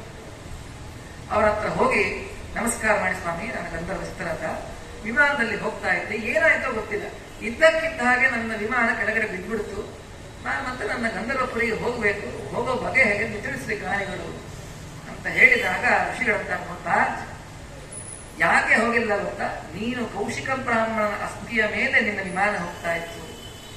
ಹಾಗಾಗಿ ಆ ಅಸ್ಥಿಗಳಿಗೆ ಇಲ್ಲಿಯವರೆಗೂ ಕೂಡ ಯಾವ ವಿಧವಾದ ಔಷಧಿ ಕ್ರಿಯೆಗಳಾಗಿಲ್ಲ. ಕಾಡಿನಲ್ಲೇ ದೇಹತ್ಯಾಗ ಮಾಡಿದ್ದಾರೆ, ಅವರ ಮುಂದಿನ ಕ್ರಿಯೆಗಳು ಯಾವುದೂ ಆಗಿಲ್ಲ. ನಾ ಏನ್ ಮಾಡಬೇಕು ಅಂತ ಕೇಳಿದ ಅವನು. ನನಗೇನು ಸಂಬಂಧ ಇಲ್ಲ ಅವರು, ಅದೆಲ್ಲ ಸಂಬಂಧ ಇಲ್ಲ. ಆ ಬ್ರಾಹ್ಮಣ ನಾರಾಯಣ ಕವಚದ ಸಿದ್ಧಿ ಇದೆ, ನೀವೊಂದು ಕೆಲಸ ಮಾಡು, ಆ ಅಸ್ಥಿಗಳನ್ನು ಸರಸ್ವತಿ ನದಿಯಲ್ಲಿ ವಿಸರ್ಜನೆ ಮಾಡು ಅಂತ ಹೇಳ್ತಾರೆ ವಾಲಕಿಗೆ. ಆಮೇಲೆ ನಿನ್ನ ವಿಮಾನ ಅದು ಮುತ್ತೆ ಹೋಗುತ್ತೆ ಅಂತ ಹೇಳಿದಾಗ ಆ ಕೌಶಿಕ ಬ್ರಾಹ್ಮಣನ ಉದ್ದೇಶವಾಗಿ ಅವನ ಅಸ್ಥಿಗಳನ್ನ ಸರಸ್ವತಿ ನದಿಯಲ್ಲಿ ವಿಸರ್ಜನೆ ಮಾಡಿ ಅವರಿಗೆ ಮಾಡಬೇಕಾದ ಉತ್ತರ ಕ್ರಿಯೆಗಳನ್ನ ಈ ಚಿತ್ರರಥ ಗಂಧರ್ವ ಮಾಡಿ ಅವನ ವಿಮಾನವನ್ನ ಏರಿದ್ರೆ ವಿಮಾನ ತನ್ನಿಂದ ತಾನೇ ಕಾಪಾಡ್ತಾನೆ. ಹಾಗಾದ್ರೆ ಒಂದು ನೋಡ್ರಿ, ನಮಗೆ ಮುಂದೆ ಔಷಧ ಕ್ರಿಯೆ ಮಾಡೋರು ಯಾರಿಲ್ಲ, ಮಕ್ಕಳಿಲ್ಲ ಅಂತ ಕೊರಗೋದು ಬೇಡ, ಬೇಕಾದ ಸಾಧನೆನ ನೀವು ಮಾಡಿಕೊಡ್ರಿ. ನೋಡಿ, ಆ ಚಿತ್ರರಥ ಗಂಧರ್ವ ಆ ಕೌಶಿಕ ಬ್ರಾಹ್ಮಣ ಏನ್ ಸಂಬಂಧ? ಏನೂ ಸಂಬಂಧ ಇಲ್ಲ. ಆದರೆ ಅವನಿಂದ ಶ್ರಾದ್ದ ಕರ್ಮಗಳನ್ನ ಆಗುವಂತೆ ಅವನು ಮಾಡಿದ ಸಾಧನೆಯಿಂದ ಪರಮಾತ್ಮ ಮಾಡಿಸಿಬಿಟ್ಟ. ಆದ್ರೆ ಮಕ್ಕಳಿದ್ರೇನೆ ಉತ್ತಮ ಗತಿ ಅನ್ನೋದಿಲ್ಲ. ಮಕ್ಕಳಿಲ್ಲಾದ್ರೂ ಕೂಡ ನಿಮಗೆ ಅವ್ರದೇ ಕ್ರಿಯೆ ಆಗಬೇಕು ಅಂತ ಭಗವತ್ ಸಂಕಲ್ಪ ಇದ್ರೆ ಈ ರೀತಿ ಆಗತ್ತೆ ಅನ್ನೋದಕ್ಕೆ ನಿದರ್ಶನ. ಇದಕ್ಕೆ ಅವರು ಮಾಡಿದ್ದೇನು ಸಾಧನೆ ಅಂತಂದ್ರೆ ವಿಶೇಷವಾಗಿ ನಾರಾಯಣ ಸಿದ್ಧಿ. ಹಾಗಾದ್ರೆ ಭಾಗವತ ನಮಗೆ ತಿಳಿಸಿಕೊಡ್ತಾ ಇದೆ, ಏನು ನಮ್ಮ ಜೀವನದಲ್ಲಿ ಬೇಕಾದ ಸಾಧನೆಯನ್ನ ಮಾಡಿಕೊಂಡರೆ ಕೇವಲ ಶ್ರಾದ್ದದಿಂದಲೇ, ಹಿಂಗೆ ಹೇಳಿದ್ರು ಕಟ್ಟರೆ ಹಂಗೇನಿಲ್ಲ, ಬರೇ ನಾವು ತಪಸ್ ಮಾಡ್ತೀವಿ, ಅದು ಅವ್ರ ಯೋಗ್ಯತೆ ಆಗ್ತಾ ತಪಸ್ ಮಾಡ್ಲಿಕ್ಕೆ ಸಿದ್ಧಿ ನಮಗಿಲ್ಲಲ್ಲ, ನಾವು ಈ ಕ್ರಿಯೆಗಳನ್ನು ಮಾಡಲೇಬೇಕು. ಆದರೆ ಇಂಥ ಪ್ರಸಂಗ ಬಂದಾಗ ಅಪವಾದಗಳಿಗೆ ಇಂಥ ಒಂದು ಕಥೆಯನ್ನು ತಿಳಿಸಿಕೊಡುತ್ತದೆ ಶಾಸ್ತ್ರ. ಇದು ಭಾಗವತದ ಷಷ್ಠ ಸ್ಕಂದದಲ್ಲಿ ಹೊಂದಿರತಕ್ಕಂತಹ ಆಯಾ ಶ್ರಾದ್ದದ ಒಂದು ಉತ್ತರ ಕ್ರಿಯೆ ಆಗಿದ್ದಿಲ್ಲ. ಆಯಾ ಚಿತ್ರರಥ ಅಂತಕ್ಕಂಥ ಗಂಧರ್ವನಿಂದ ಉತ್ತರ ಕ್ರಿಯೆ ಆಗುವಂತೆ ಅವರು ಮಾಡಿದ ಯಾವ ಸಿದ್ಧಿ, ನಾರಾಯಣನ ಸಿದ್ಧಿ ಅವರಿಂದ ಈ ಕೆಲಸವನ್ನು ಮಾಡಿಸಿತು. ಇದು 6ನೇ ಸ್ಕಂದದಲ್ಲಿ ಬಂದಿದೆ. ಇನ್ನು 7ವ ಸ್ಕಂದದಲ್ಲಿ ಅಲ್ಲಿ ಬ್ರಹ್ಮಚಾರಿ, ಗೃಹಸ್ಥ, ವಾನಪ್ರಸ್ಥ, ಸನ್ಯಾಸಿಗಳು 4 ಆಶ್ರಮದವರು ಏನೇನು ಧರ್ಮಾಚರಣೆಯನ್ನು ಮಾಡಬೇಕು ಅಂತ ಹೇಳಬೇಕಾದ್ರೆ ಅಲ್ಲಿ ಬ್ರಹ್ಮಚಾರಿ, ಗೃಹಸ್ಥ, ವಾನಪ್ರಸ್ಥ ಇವರು 3 ಕೂಡ ಶ್ರಾದ್ದಾದಿ ಕರ್ಮಗಳನ್ನು ಮಾಡಬೇಕು ಅನ್ನೋದನ್ನ ಅಲ್ಲಿ ಕೂಡ ವಿಸ್ತಾರವಾಗಿ ಶ್ರಾದ್ದದ ಬಗ್ಗೆ 7ಮ ಸ್ಕಂದ ಭಾಗವತದಲ್ಲಿ ಹೇಳಿ. ಇದೇ 7ಮ ಸ್ಕಂದ ಭಾಗವತದಲ್ಲಿ ಒಂದು ಕಥೆ ಕೇಳುತ್ತೀರಿ. ಏನು? ಹಿರಣ್ಯಾಕ್ಷ ಸತ್ತಿದ್ದಾನೆ, ಹಿರಣ್ಯಕಶಿಪಿಗೆ ಸಿಟ್ಟು ಬಂದಿದೆ, ಶ್ರಾದ್ದ ಮಾಡಪ್ಪ ಅಂತಂತ ಹೇಳ್ತಿದೆ. ನಾನು ನಮ್ಮ ತಮ್ಮನ ಶ್ರಾದ್ದವನ್ನ ಮಾಡೋದಿಲ್ಲ, ಪಿಂಡದಾನ ಮಾಡೋದಿಲ್ಲ. ಯಾವಾಗ ಮಾಡ್ತೀವಿ ಅಂತ ಕೇಳಿದೆ. ನಮ್ಮ ತಮ್ಮನನ್ನ ಕೊಂದವನನ್ನ ಯಾವ ಕೃಷ್ಣ ಇದ್ದಾನಲ್ಲ, ಆ ಕೃಷ್ಣನ್ನೇ ಕೃಷ್ಣಾರ್ಪಣ ಅಂದು ಅವನ ರಕ್ತದಿಂದ ತರ್ಪಣವನ್ನ, ಪಿಂಡದಾನವನ್ನ ಮಾಡುತ್ತೇನೆ. ಹಾಗಾದ್ರೆ ರಾಕ್ಷಸರಲ್ಲೂ ಪಿಂಡದಾನ ಇತ್ತು, ಇದು ಅವನ ಮಾತಿಂದಲೇ ಗೊತ್ತಾಗುತ್ತೆ. ಯಾಕವನೇ ಅಂತ ನಾನು ಅವನಿಗೆ ವಿರೋಧ ಕೊಡಬೇಕು ಅಂತ ಆದರೆ ಏನ್ ಮಾಡಬೇಕು ಅಂದ್ರೆ ಅವ್ರು ಹೇಳ್ತಾರೆ. ಏನು ಅಂತಂದ್ರೆ ಅವನನ್ನ ಕೊಂದ ಮೇಲೆ ನಾ ಮಾಡ್ತೇನೆ ಅಂತ ಹೇಳಿ. ಹಾಗಾಗಿ ಇದೇ 7ಮ ಸ್ಕಂದದಲ್ಲಿ ಶ್ರಾದ್ದದ ಬಗ್ಗೆ ಅಲ್ಲಿಯೂ ಕೂಡ ಹೇಳಿದ್ದಾರೆ. ಇನ್ನ 9ಮ ಸ್ಕಂದದಲ್ಲಿಯೂ ಕೂಡ ಶ್ರಾದ್ದದ ಬಗ್ಗೆ ಒಂದು ಅದ್ಭುತವಾದ ಕಥೆಯನ್ನ ವೇದವ್ಯಾಸರು ನಿರೂಪಣೆ ಮಾಡಿಕೊಡ್ತಾರೆ. ನವಸ್ಕಂದಲ್ಲಿ ಸೂರ್ಯ ವಂಶಾವಳಿಯನ್ನ ಹೇಳಬೇಕಾದ್ರೆ ಇಕ್ಷ್ವಾಕು ಮಹಾರಾಜನ ಕಥೆಯನ್ನ ನವಸ್ಕಂದಲ್ಲಿ ಬರ್ತಾ ಇದೆ. ಇಕ್ಷ್ವಾಕು ಮಹಾರಾಜನ ಕಥೆಯನ್ನು ಹೇಳಬೇಕಾದ್ರೆ ಒಮ್ಮೆ ಇಕ್ಷ್ವಾಕು ಮಹಾರಾಜ ಮನೆಯಲ್ಲಿ ಷಣ್ಣವತಿ ಶ್ರಾದ್ದ ಅಂತ ನೋಡ್ರಿ, ಈ ಕಾಲದಾಗ ಅಪ್ಪಂದೊಂದು ಕಾಲ ಶ್ರಾದ್ದ, ಅಮ್ಮಂದೊಂದು ಕಾಲ ಶ್ರಾದ್ದ, ಇದಾದ್ಮೇಲೆ ಒಂದು ಪಕ್ಷ ಶ್ರಾದ್ದ. ಇಷ್ಟು ಮಾಡೋದ್ರೊಳಗೆ ಇವ್ರದ್ದು ಅರ್ಧ ಶ್ರಾದ್ದ ಆಗೋಗ್ಬಿಡ್ತೀವಿ. ಬೈಕೊಂಡು ಮಾಡ್ತಾ ಇರ್ತಾರೆ, ಏನು ಶ್ರಾದ್ದ ಏನು ಅಂತ ಹೇಳಿ. ಈ 3 ಶ್ರಾದ್ದಕ್ಕೆ ಈ ವ್ಯವಸ್ಥೆ, ಇಷ್ಟಕ್ಕೆ ಮತ್ತೆ ಟೈಮ್ ಇಲ್ಲ ಅಂತ ಹೇಳಿ ಗುಂಪು ನೆಪಗಳು. ನೋಡ್ರಿ, ಇಡೀ ಭರತ ಖಂಡದ ದೊರೆ, ಸೂರ್ಯವಂಶದ ರಾಜ, ಅಯೋಧ್ಯಾಪತಿಯಾದ ಆ ಇಕ್ಷ್ವಾಕು ಮಹಾರಾಜ ಇಡೀ ಭರತ ಖಂಡವನ್ನು ಆಳ್ಬೇಕಂದ್ರೆ ಎಷ್ಟು ಕೆಲಸ ಇರ್ತದೆ, ಎಷ್ಟು ಕೆಲಸ ಇರುತ್ತೆ, ಒಂದು ನಿಮಿಷವೂ ಬಿಡದೇ ಇರೋದಿಲ್ಲ. ಇಂಥ ವ್ಯಕ್ತಿ ಇವನು ಷಣ್ಣವತಿ ಶ್ರಾದ್ದ ನಡೆಸ್ತಾ ಇದ್ದ. ನೋಡಿ, ತಂದೆ ತೀರಿ ಹೋದ 1 ವರ್ಷ ಆದ ಮೇಲೆ ಪ್ರತಿಯೊಬ್ಬ ಮಗನು ವರ್ಷದಲ್ಲಿ 96 ಶ್ರಾದ್ದ ಮಾಡಬೇಕಂತ. ಸುಳ್ಳ ಇವತ್ತು ಬಂದ ನೋಡಿ, ಮಾಡ್ಲಿಕ್ಕೆ ಆಗೋದಿಲ್ಲ. ಕೇಳಿಬಿಟ್ಟು ಏನ್ ಮಾಡ್ಬೇಕು ಅನ್ಸ್ತದೆ, ಹೌದಿಲ್ಲ? ಕಷ್ಟನೇ ಹೇಳ. ಪ್ರತಿ ವರ್ಷ ಮಾಡಬೇಕು, ಅವನು ಬದುಕಿರೋ ಅಷ್ಟು ವರ್ಷನೂ ಮಾಡಬೇಕು. 96 ಶ್ರಾದ್ದ ಎಲ್ಲ ಆಗ್ತದೆ. ಕರೆಕ್ಟ್ ಜೀವನದಲ್ಲಿ ಒಮ್ಮೆ ಆದ್ರೂ ಮಾಡಬೇಕಂತ ಹುಡುಗಿ. ಇಕ್ಷ್ವಾಕು ಮಹಾರಾಜ ದೊಡ್ಡ ಹುದ್ದೆ, ದೊಡ್ಡ ಪೊಸಿಷನ್ನು, ಏನು ಸಾಮಂತ, ಏನು ಡಿಸಿ ಗೀಸಿ ಎಲ್ಲರಿ, ಇಡೀ ಭಾರತಕ್ಕೆ ರಾಜ. ಒಂದು ಸೂರ್ಯವಂಶದ ದೊರೆ ಇಕ್ಷ್ವಾಕು ಮಹಾರಾಜ. ಅವನು ತಮ್ಮ ಪಿತೃಗಳ ಉದ್ದೇಶವಾಗಿ 96 ಶ್ರಾದ್ದವನ್ನು ತನ್ನ ಅರಮನೆಯಲ್ಲಿ ಮಾಡ್ತಾ ಇದ್ದ. ಷಣ್ಣವತಿ ಶ್ರಾದ್ದ ಮಾಡ್ತಾ ಇದ್ದ. ಹಾಗೆ ಮಾಡಿದ್ರೆ ಅವನಷ್ಟು ಬಿಸಿ ನಾವು ಯಾರೋ ಅಲ್ಲ.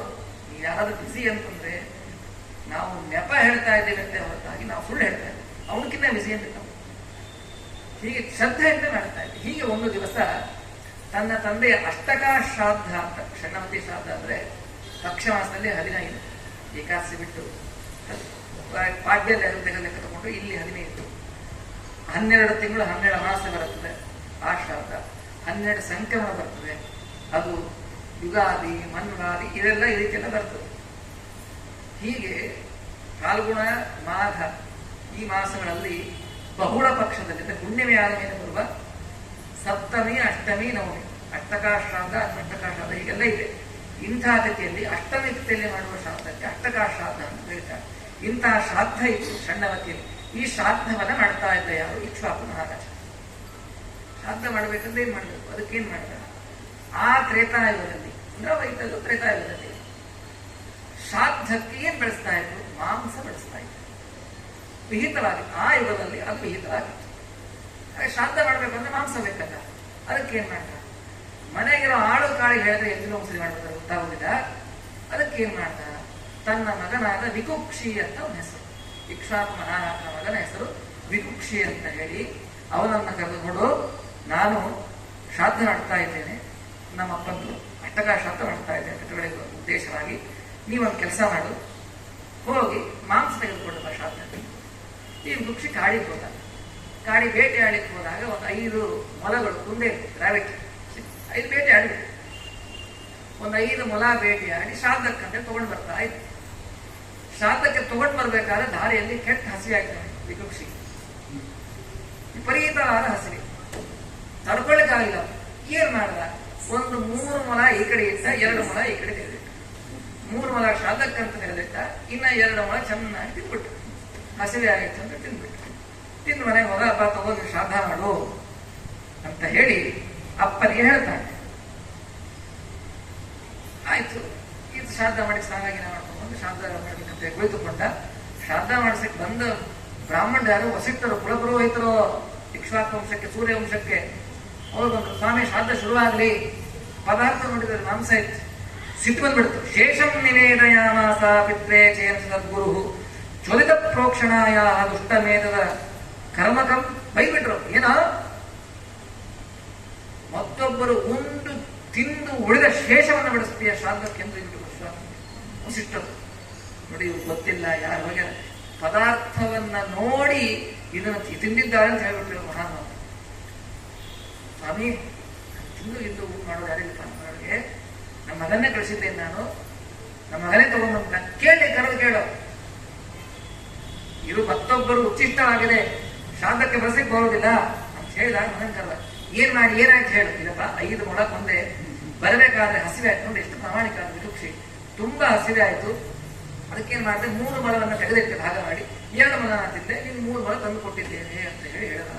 ಸಿಟ್ಟು ಬಂತರೆ, ಶ್ರಾದ್ದದ ಕ್ರಿಯೆಗೆ ನಿನ್ನಿಂದ ಇವತ್ತು ಲೋಪ ಆಯಿತು ಅಂತ ಹೇಳಿ ಆ ಇಕ್ಷ್ವಾಕು ಜ್ಞಾತಾಪುತ್ರಸ್ಯ ತತ್ಕರ್ಮ ಪೂರ್ಣಾಭಿಹಿತಂ ನಪಃ ದೇಶಾನ್ ನಿಸ್ಸಾರಯಾಮಾಸ ಸುತಂ ತ್ಯಕ್ತ ವಿಧಿಂ ವೃಷ.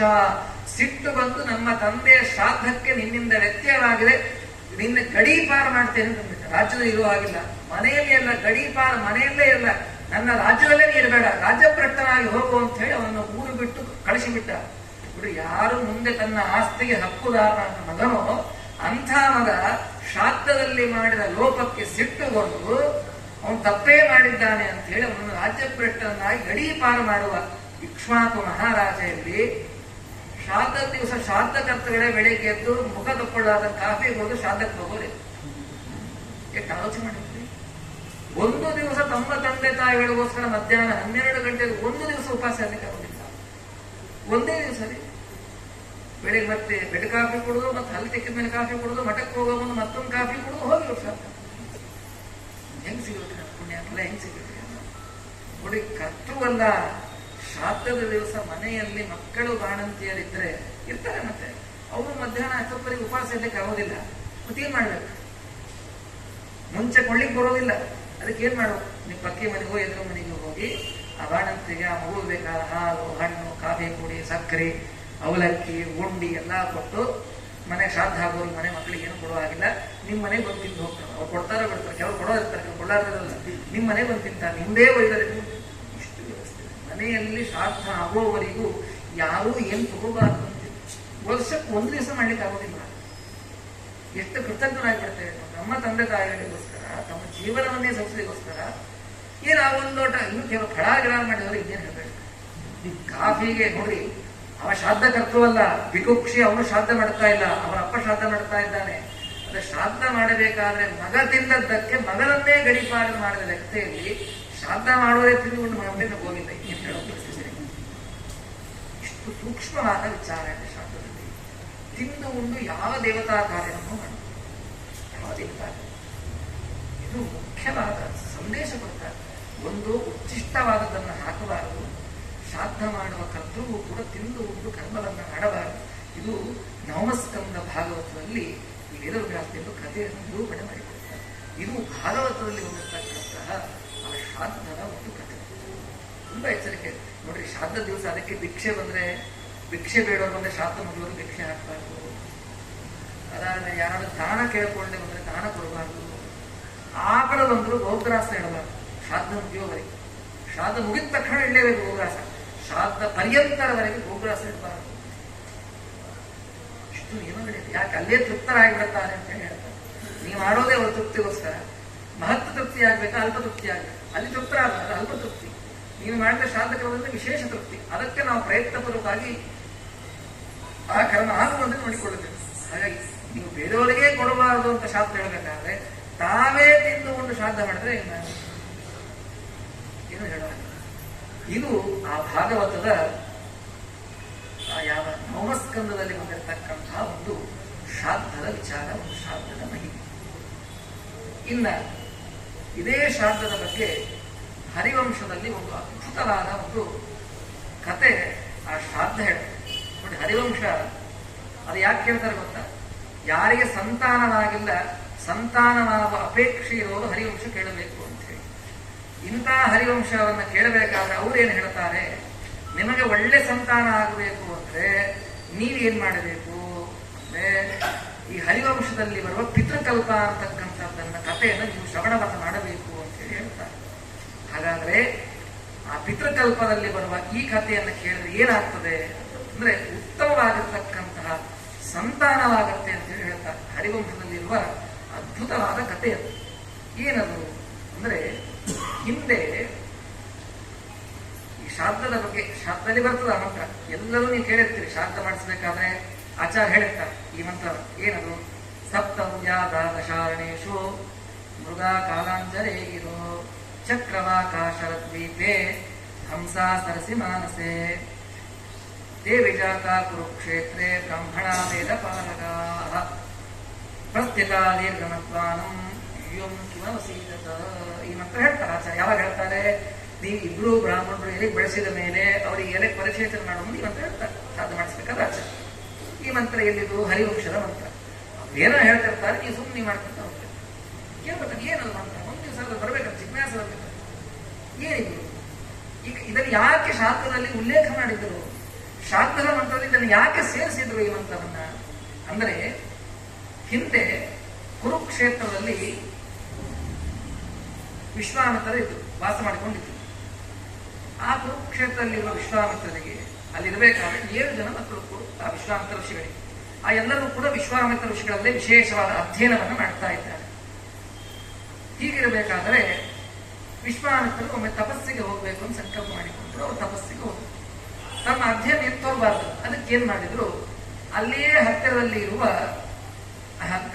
ಗಾರ್ಗಾಚಾರ್ಯರು ಅಂತ ಹೇಳಿ ಅವರ ಹತ್ರ ಅಧ್ಯಯನಕ್ಕೆ ಬರ್ತಾರೆ. ಯಾರು? ಈ ವಿಶ್ವಾಮಿತ್ರ 7 ಜನ ಮಕ್ಕಳು. ಅವರ ಹೆಸರು ಉಲ್ಲೇಖ ಮಾಡ್ತಾರೆ ಹರಿವಂಶ. ಏನು? ವಾಗ್ದುಷ್ಟ, ಕ್ರೋಧನ, ಹ್ರಿಂಸ, ಪಿಶುನ, ಕವಿ, ಕಸ್ರಮ, ಪಿತೃವರ್ತಿ ಅಂತ ಹೇಳಿ. ನೋಡಿ ಹೆಸರು ಹೆಂಗಿತ್ತು, ಚರಿಯೋ ಹಂಗೆ.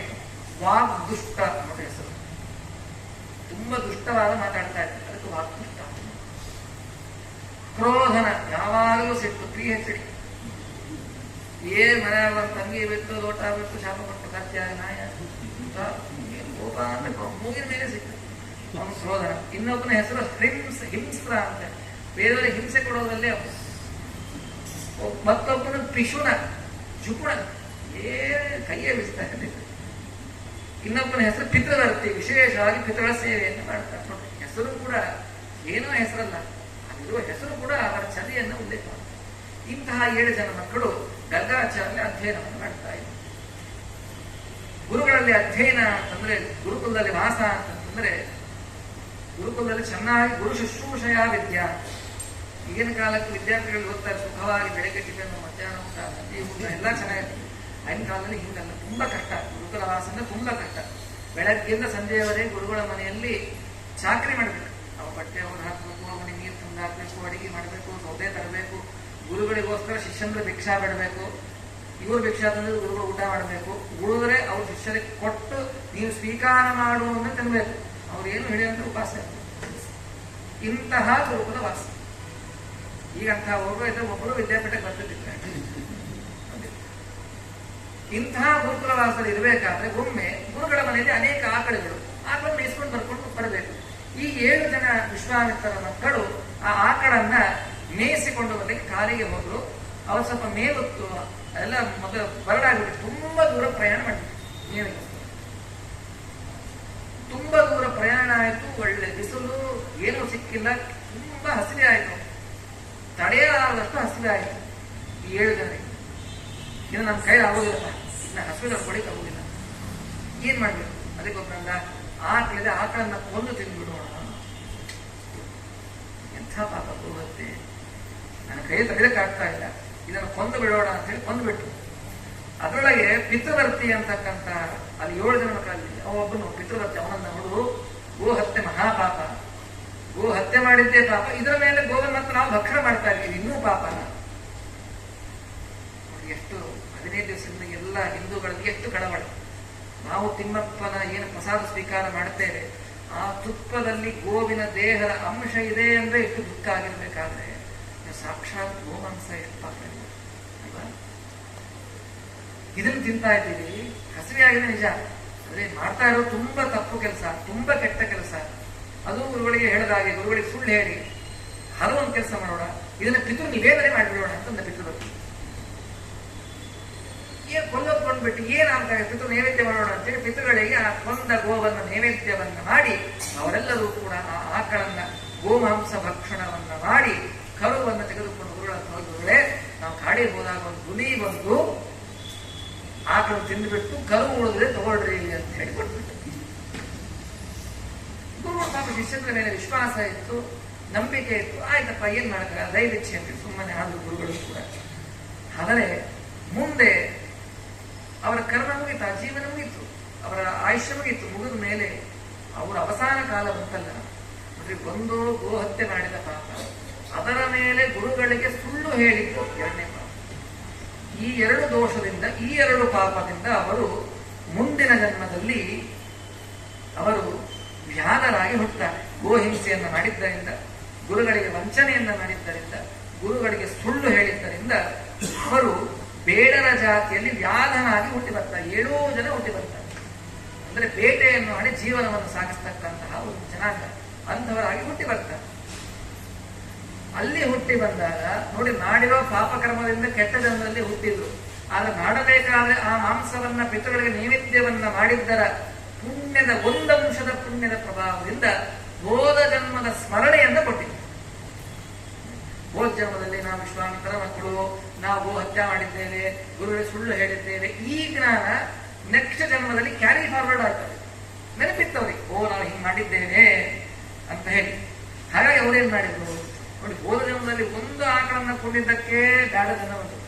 ಇನ್ನು ಮತ್ತೆ ಈ ಜನ್ಮದಲ್ಲಿ ಮತ್ತೆ ಅನೇಕ ಪ್ರಾಣಿಗಳನ್ನ ಕೊಂದ್ರೆ ಮತ್ತೆ ನಮಗೆ ಮತ್ತೆ ಇಂಥ ಜನ್ಮನೆ ಬರ್ತದೆ ಅಂತ ಹೇಳಿ ಆ ವೃತ್ತಿಯಲ್ಲಿ ಇದ್ರೂ ಕೂಡ ಯಾವ ಪ್ರಾಣಿಗಳಿಗೂ ಹಿಂಸೆಯನ್ನು ಮಾಡದಂತೆ ಜೀವನವನ್ನು ಮಾಡ್ತಾರೆ. ಇಷ್ಟ ಆದ ಮೇಲೆ ಅವರು ಅಲ್ಲಿ ದೇಹತ್ಯಾಗವನ್ನು ಮಾಡಿದರು. ಇದು ಎರಡನೇ ಜನ್ಮ.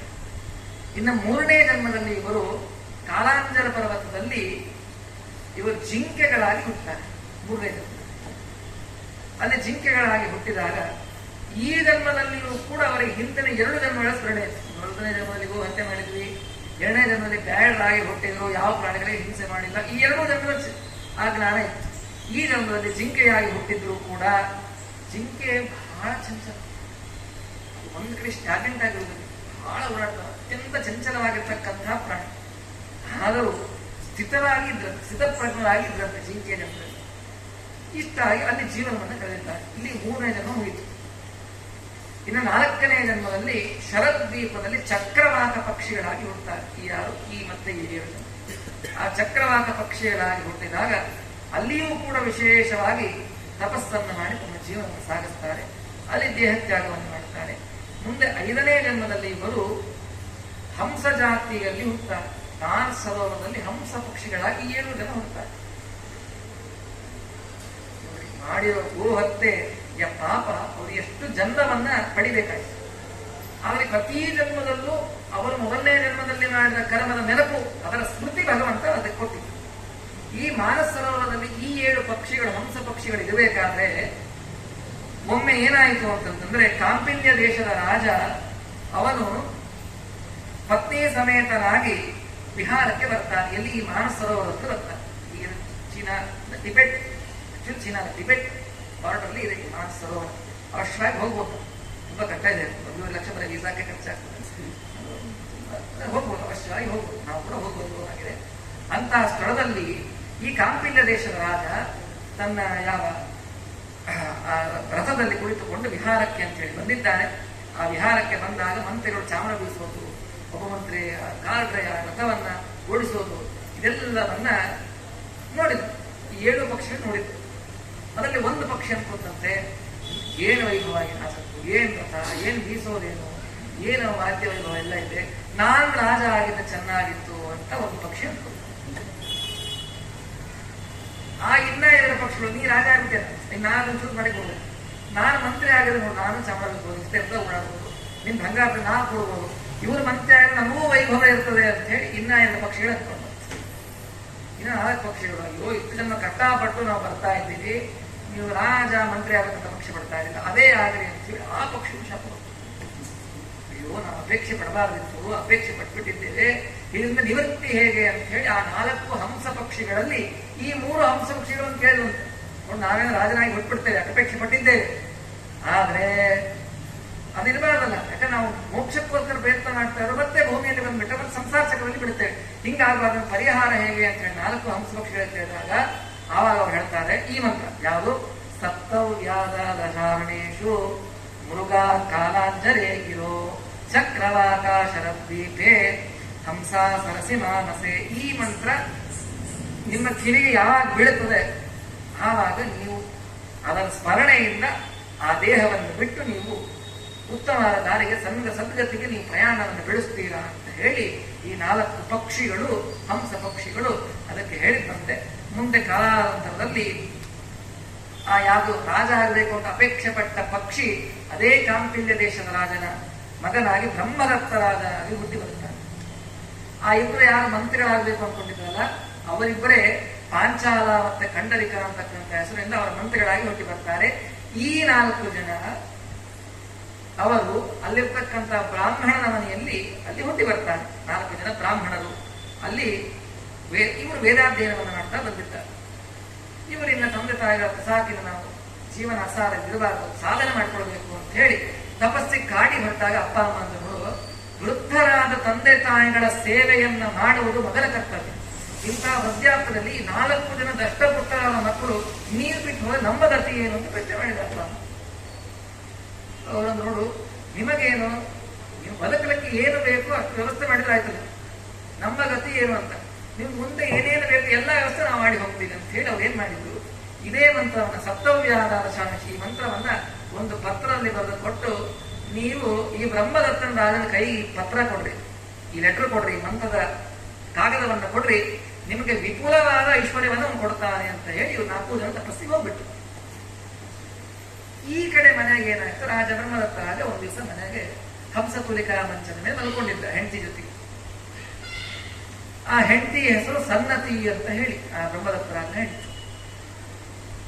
ಈ ಬ್ರಹ್ಮದತ್ತ ರಾಜ ತಪಸ್ಸು ಮಾಡಿ ಒಂದು ವರ ಪಡ್ಕೊಂಡಿದ್ದ. ಅವನಿಗೆ ಎಲ್ಲ ಪ್ರಾಣಿ ಪಕ್ಷಿಗಳ ಮಾತಾಡೋದು, ಬೆಕ್ಕು ಮ್ಯಾವತ್ತದೆ, ಆಕಳ ಅಂಬ ಅಂತ ನಾವಿದೇನೋ ಒಂದು ಶಬ್ದ ಅಂತ ಅನ್ಕೊಂತೀವಿ, ಅದಕ್ಕೆ ಅದರ ಮಾತು ಗೊತ್ತಿಲ್ಲ. ಏನೇನು ಪ್ರಾಣಿ ಪಕ್ಷಿಗಳ ಮಾತಾಡ್ತದೆ ಆ ಮಾತುಗಳು ಏನ್ ಆಡ್ತಾ ಇವೆ ಅದು ತಿಳಿಯುವ ಸಿದ್ಧಿಯನ್ನು ಪಡ್ಕೊಂಡಿದ್ದ ಈ ಬ್ರಹ್ಮದತ್ತ ಮಹಾರಾಜ. ಒಂದು ದಿವಸ ಹಂಸತುಲಿಕಾ ಮಂಚದ ಮಲ್ಕೊಂಡಿದ್ದಾನೆ. ಸನ್ನತಿ ಹೆಂಡತಿ ಪಾಪ ತಾಂಬೂಲವನ್ನು ಸುತ್ತಿ ಕೊಡ್ತಾ ಇದ್ದಾರೆ ಗಂಡನಿಗೆ. ಈಗ ಕೊಡಬೇಕಾದ್ರೆ ಒಂದು ದೀಪ ಮೇಲೆ ಹಣ್ಣು ಗಿಣ್ಣೆಲ್ಲ ಇಟ್ಟಿರ್ತಾರೆ, ಸುಮ್ಮನೆ ನೋಡ್ತಾ ಇದ್ರು ಬ್ರಹ್ಮದತ್ತ ರಾಜ ಮಲ್ಕೊಂಡಲ್ಲೇ. ಆ ಟೇಬಲ್ ಮೇಲೆ 2 ಇರುವೆ ಇರ್ತದೆ, ಒಂದು ಗಂಡಿರುವೆ ಒಂದು ಹೆಣ್ಣಿರುವೆ. ಅದ್ರಾಗಿರೋ ಹೆಣ್ಣಿರುವೆ ತನ್ನ ಗಂಡಿರುವೆ ಬೈತಾ ಜಗಳ ಆಡ್ತಾ ಇದ್ದ. ಇವ ಜೋರ ನಕ್ಬಿಟ್ಟ. ಮನುಷ್ಯ ಗಂಡ ಹೆಂಡತಿ ಮಾತು ಜಗಳ ಆಡ್ತಾನ ಅನ್ಕೊಂಡಿದ್ದೆ, ಇವ್ರು ಹಣೆಬಾರನು ಇಷ್ಟೇನೆ ಅಂತೇಳಿ ಅವರ ಜಗಳ ಆಡೋ ನೋಡಿ ನಗು ಬಂದ್ಬಿಡ್ತಾರೆ. ನಕ್ಕ, ಯಾಕಂದ್ರೆ ಅವ್ರು ಆಡುವ ಭಾಷೆ ಗೊತ್ತಿರ್ತಾರೆ. ಇವಳು ಸನ್ನತಿ ತಾಂಬೂಲ ಕೊಡ್ತಾರೆ. ಸನ್ನತಿ ಅಂತೂ ರಾತ್ರಿ 11:30 ಮಂಚದ ಮೇಲೆ ಮಾಡ್ಕೊಂಡು ಗಂಡ ಇದ್ದಕ್ಕಿಂತ ನಕ್ಕ. ಯಾಕಂತ ರಾತ್ರಿ 11 ಬರ್ತಾರೆ ಹುಚ್ಚ ಅಂತಾರೆ ಅಷ್ಟೇ. ಮೊದಲು ನೀವ್ ಯಾಕೆ ಆ ವರ ಕೊಡಬೇಕು, ವರ ಬಂದಿತ್ತಲ್ಲಿ ಹೇಳಿದ್ರು, ನಿನಗೆ ಪ್ರಾಣಿ ಪಕ್ಷಿಗಳ ಮಾತು ಗೊತ್ತದೆ ಅಂತ ಹೇಳಿ ಯಾರಿಗಾದ್ರೂ ಹೇಳಿದ್ರೆ ಮುಂದದು ವ್ಯಾಲಿಡ್ ಆಗುವುದಿಲ್ಲ ಅಂತ ಹೇಳಿದ್ರು. ಅವನ ಹೆಂಡತಿ ಹೇಳುವಾಗಿಲ್ಲ, ನನಗೆ ಪ್ರಾಣಿ ಪಕ್ಷಿಗಳ ಮಾತು ಬರ್ತದೆ, ಅಲ್ಲಿ ಗಂಡಿರುವೆ ಹೆಣ್ಣಿರುವೆ ಜಗಳ ಆಡಿದೆ ಹೇಳೋ ಆಗಿಲ್ಲ. ಇವಳು ಬಿಡುವ ನೀವು ನನ್ನ ನೋಡೇ ನಕ್ಕಿರಿ ಅಂತ ತಿಳಿಸಿರತ್ತೆ. ರಾತ್ರಿ 11 ಗಂಟೆ 2 ಶುರುವಾಯಿತು. ನಿನ್ನ ನೋಡಿ ನಾ ಏನ್ ನಕ್ಕಿಲ್ಲ ಮಾರಾಯಣ, ನೀವೆಲ್ಲ ನನ್ನ ಅವಲಕ್ಷಣವಾಗಿದ್ದ ನೀವು ಅಭಾಸ್ಯ ಮಾಡಿ ನಕ್ಕಿರಿ. ನಾ ಏನೂ ಇಲ್ಲ, ಏನು ಹೇಳಿದ್ರೆ ಕೇಳಿ. ಅಲ್ಲಿ ಎಲ್ಲಿವರೆಗೆ ಲಟಾಪಟ್ಟಿ ಹೋಯ್ತಂದ್ರೆ ಇನ್ನಪ್ಪ ಸಂಸಾರ ಬೇಡ, ತಪಸ್ಸಿಗೆ ಹೋಗ್ಬೇಕಂತ ಹೇಳಿ ಬೆಳಿಗ್ಗೆ ಎದ್ದು ತಪಸ್ಸಿಗೆ ಹೋಗ್ಬಿಟ್ರಿ ಯಾವ ಬ್ರಹ್ಮದತ್ತ ಮಹಾರಾಜ. ರಾತ್ರಿ ಆದ ಒಂದು ಸಣ್ಣ ಇನ್ಸಿಡೆಂಟು, ಅವನು ರಾಜ್ಯ ಬಿಟ್ಟು ತಪಸ್ಸಿಗೆ ಹೋಗುವಂತ ಹೇಳ್ತಾರೆ. ಈ 2 ಮಂತ್ರಿಗಳು ನಾವು ರಾಜನಂತೆ ತಪಸ್ಸಿಗೆ ಹೋಗ್ಬೇಕಂತ ಇವರು ಹೋದ್ರು. ತಪಸ್ಸಾಯ್ತು. ತಪಸ್ಸಿನಲ್ಲಿ ದೇವರು ಬ್ರಹ್ಮದೇವತೆ ಏನೋ ವರ ಆಯ್ತು ತಗೊಂಡು ತಪಸ್ಸಿದ್ಧಿ ಆಯ್ತಂತೆ. ಇದು 1 ತಿಂಗಳು ಎಷ್ಟೋ ಆಗಿತ್ತು. ವಾಪಸ್ಸು ರಥದಲ್ಲಿ ಕೂತು ವಾಪಸ್ ಬರ್ತಾ ಆಯ್ತು. ಈ ಬ್ರಾಹ್ಮಣ ಕೈ ಪತ್ರ ಇತ್ತು ನೋಡ್ರಿ, ಅವ ಬೇಕೆ ಮಕ್ಕಳು ಬರ್ಕೊಟ್ಟು ಹೋಗಿದ್ರು, ನಮ್ಗೆ ಐಶ್ವರ್ಯ ಬೇಕು, ನಮ್ಗೆ ಏನ್ ಗತಿ ರಾಜನಿಗೆ ಕೊಡು. ಅವನು ತಪಸ್ಸು ಮಾಡಿ ವಾಪಸ್ ಬರ್ಬೇಕಾದ್ರೆ ಇವನೇಸಿದ ಈ ಬ್ರಾಹ್ಮಣ ರಾಜ ನಿಲ್ಲು, ಏನು ಈ ಪತ್ರ ತಗೊಂಡು ಹಂಗಾದ್ರೆ ರೊಕ್ಕ ಕೊಡೋ ಯಾಕೆ ಕೊಡ್ತಾನೆ, ಈ ಪತ್ರ ತಗೊಂಡು ಕೊಟ್ಟ. ಆ ರಾಜ ಓದಿದ ಪತ್ರ, ಇಂಥ ಓದಿದ ಏನಿತ್ತು ಮತ್ತಿದೆ, ಸಪ್ತವ್ಯಾಧಾತ ಶಾರ್ಣೇಶು ಮೃಗಾ ಕಾಲಾಂಜರೆ ಇದು ಚಕ್ರವಾಗ ಶರದ್ವೀಪೆ ಹಂಸಾ ಸರಸಿ ಮಾನಸೆ ತೇ ವಿಜಾತ ಕುರುಕ್ಷೇತ್ರೇ ಬ್ರಾಹ್ಮಣ ವೇದ ಪಾಲಕಾ ಪ್ರಸ್ಥಿತ ದೀರ್ಘಮಧ್ವಾನಂ ಇಯಂ ತೇಭ್ಯೋ ಅವಸೀದತ. ಈ ಒಕ್ಕಣೆಯನ್ನ, ಈ ಪದ್ಯವನ್ನ ಓದಿದ ಕೂಡಲೇ ತಕ್ಷಣದಲ್ಲಿ ರಾಜ ಮುಚ್ಚಿ ಬಿಟ್ಬಿಟ್ಟು ಈ ಬ್ರಾಹ್ಮಣ ಹೆದರಿಕೆ ಶುರುವಾಯಿತು. ಈ ಮಕ್ಕಳು ಐಶ್ವರ್ಯ ಕೊಡ್ತಾ ಅಂತ ನಾವು ತಂದುಕೊಟ್ರೆ ರಾಜ ಮೂರ್ಛೆಗಿಲ್ಲ, ತಲೆನೇ ಕಳೆದ ಹಾಕಿಬಿಡ್ತಾರೆ ಅಂತ ಹೇಳಿ ಶುರುವಾಗ್ಬಿಟ್ಟು ಈ ಬ್ರಾಹ್ಮಣ ಪಾಪ ಮಕ್ಕಳ ಬೈಕೊಂತ ಗೊತ್ತಾಯ್ತು. ಆ 2 ಮಂತ್ರಗಳಿದ್ದಲ್ಲ, ಏನ್ ಬರ್ದ ನಮ್ಮ ರಾಜ ಈ ಮಂತ್ರ ಓದಿ ಮೂರ್ಛೆ ಹೋಗೋಣಲ್ಲ ಅಂತ ಹೇಳಿ ಆ ಮಂತ್ರಿ ಓದಿದ. ಮೊದಲನೇ ಮಂತ್ರಿ ಅವನು ಮೂರ್ಛೆ ಹೋದ. ಇವನಿಗೆ ಇನ್ನೂ ಹೆದರಿಕೆ ಆಯ್ತು, ನೀನು ಮರಣದಂಡನೆ ಅಂತ ಅನ್ಕೊಂಡ್ಬಿಟ್ಟ ಬ್ರಾಹ್ಮಣ.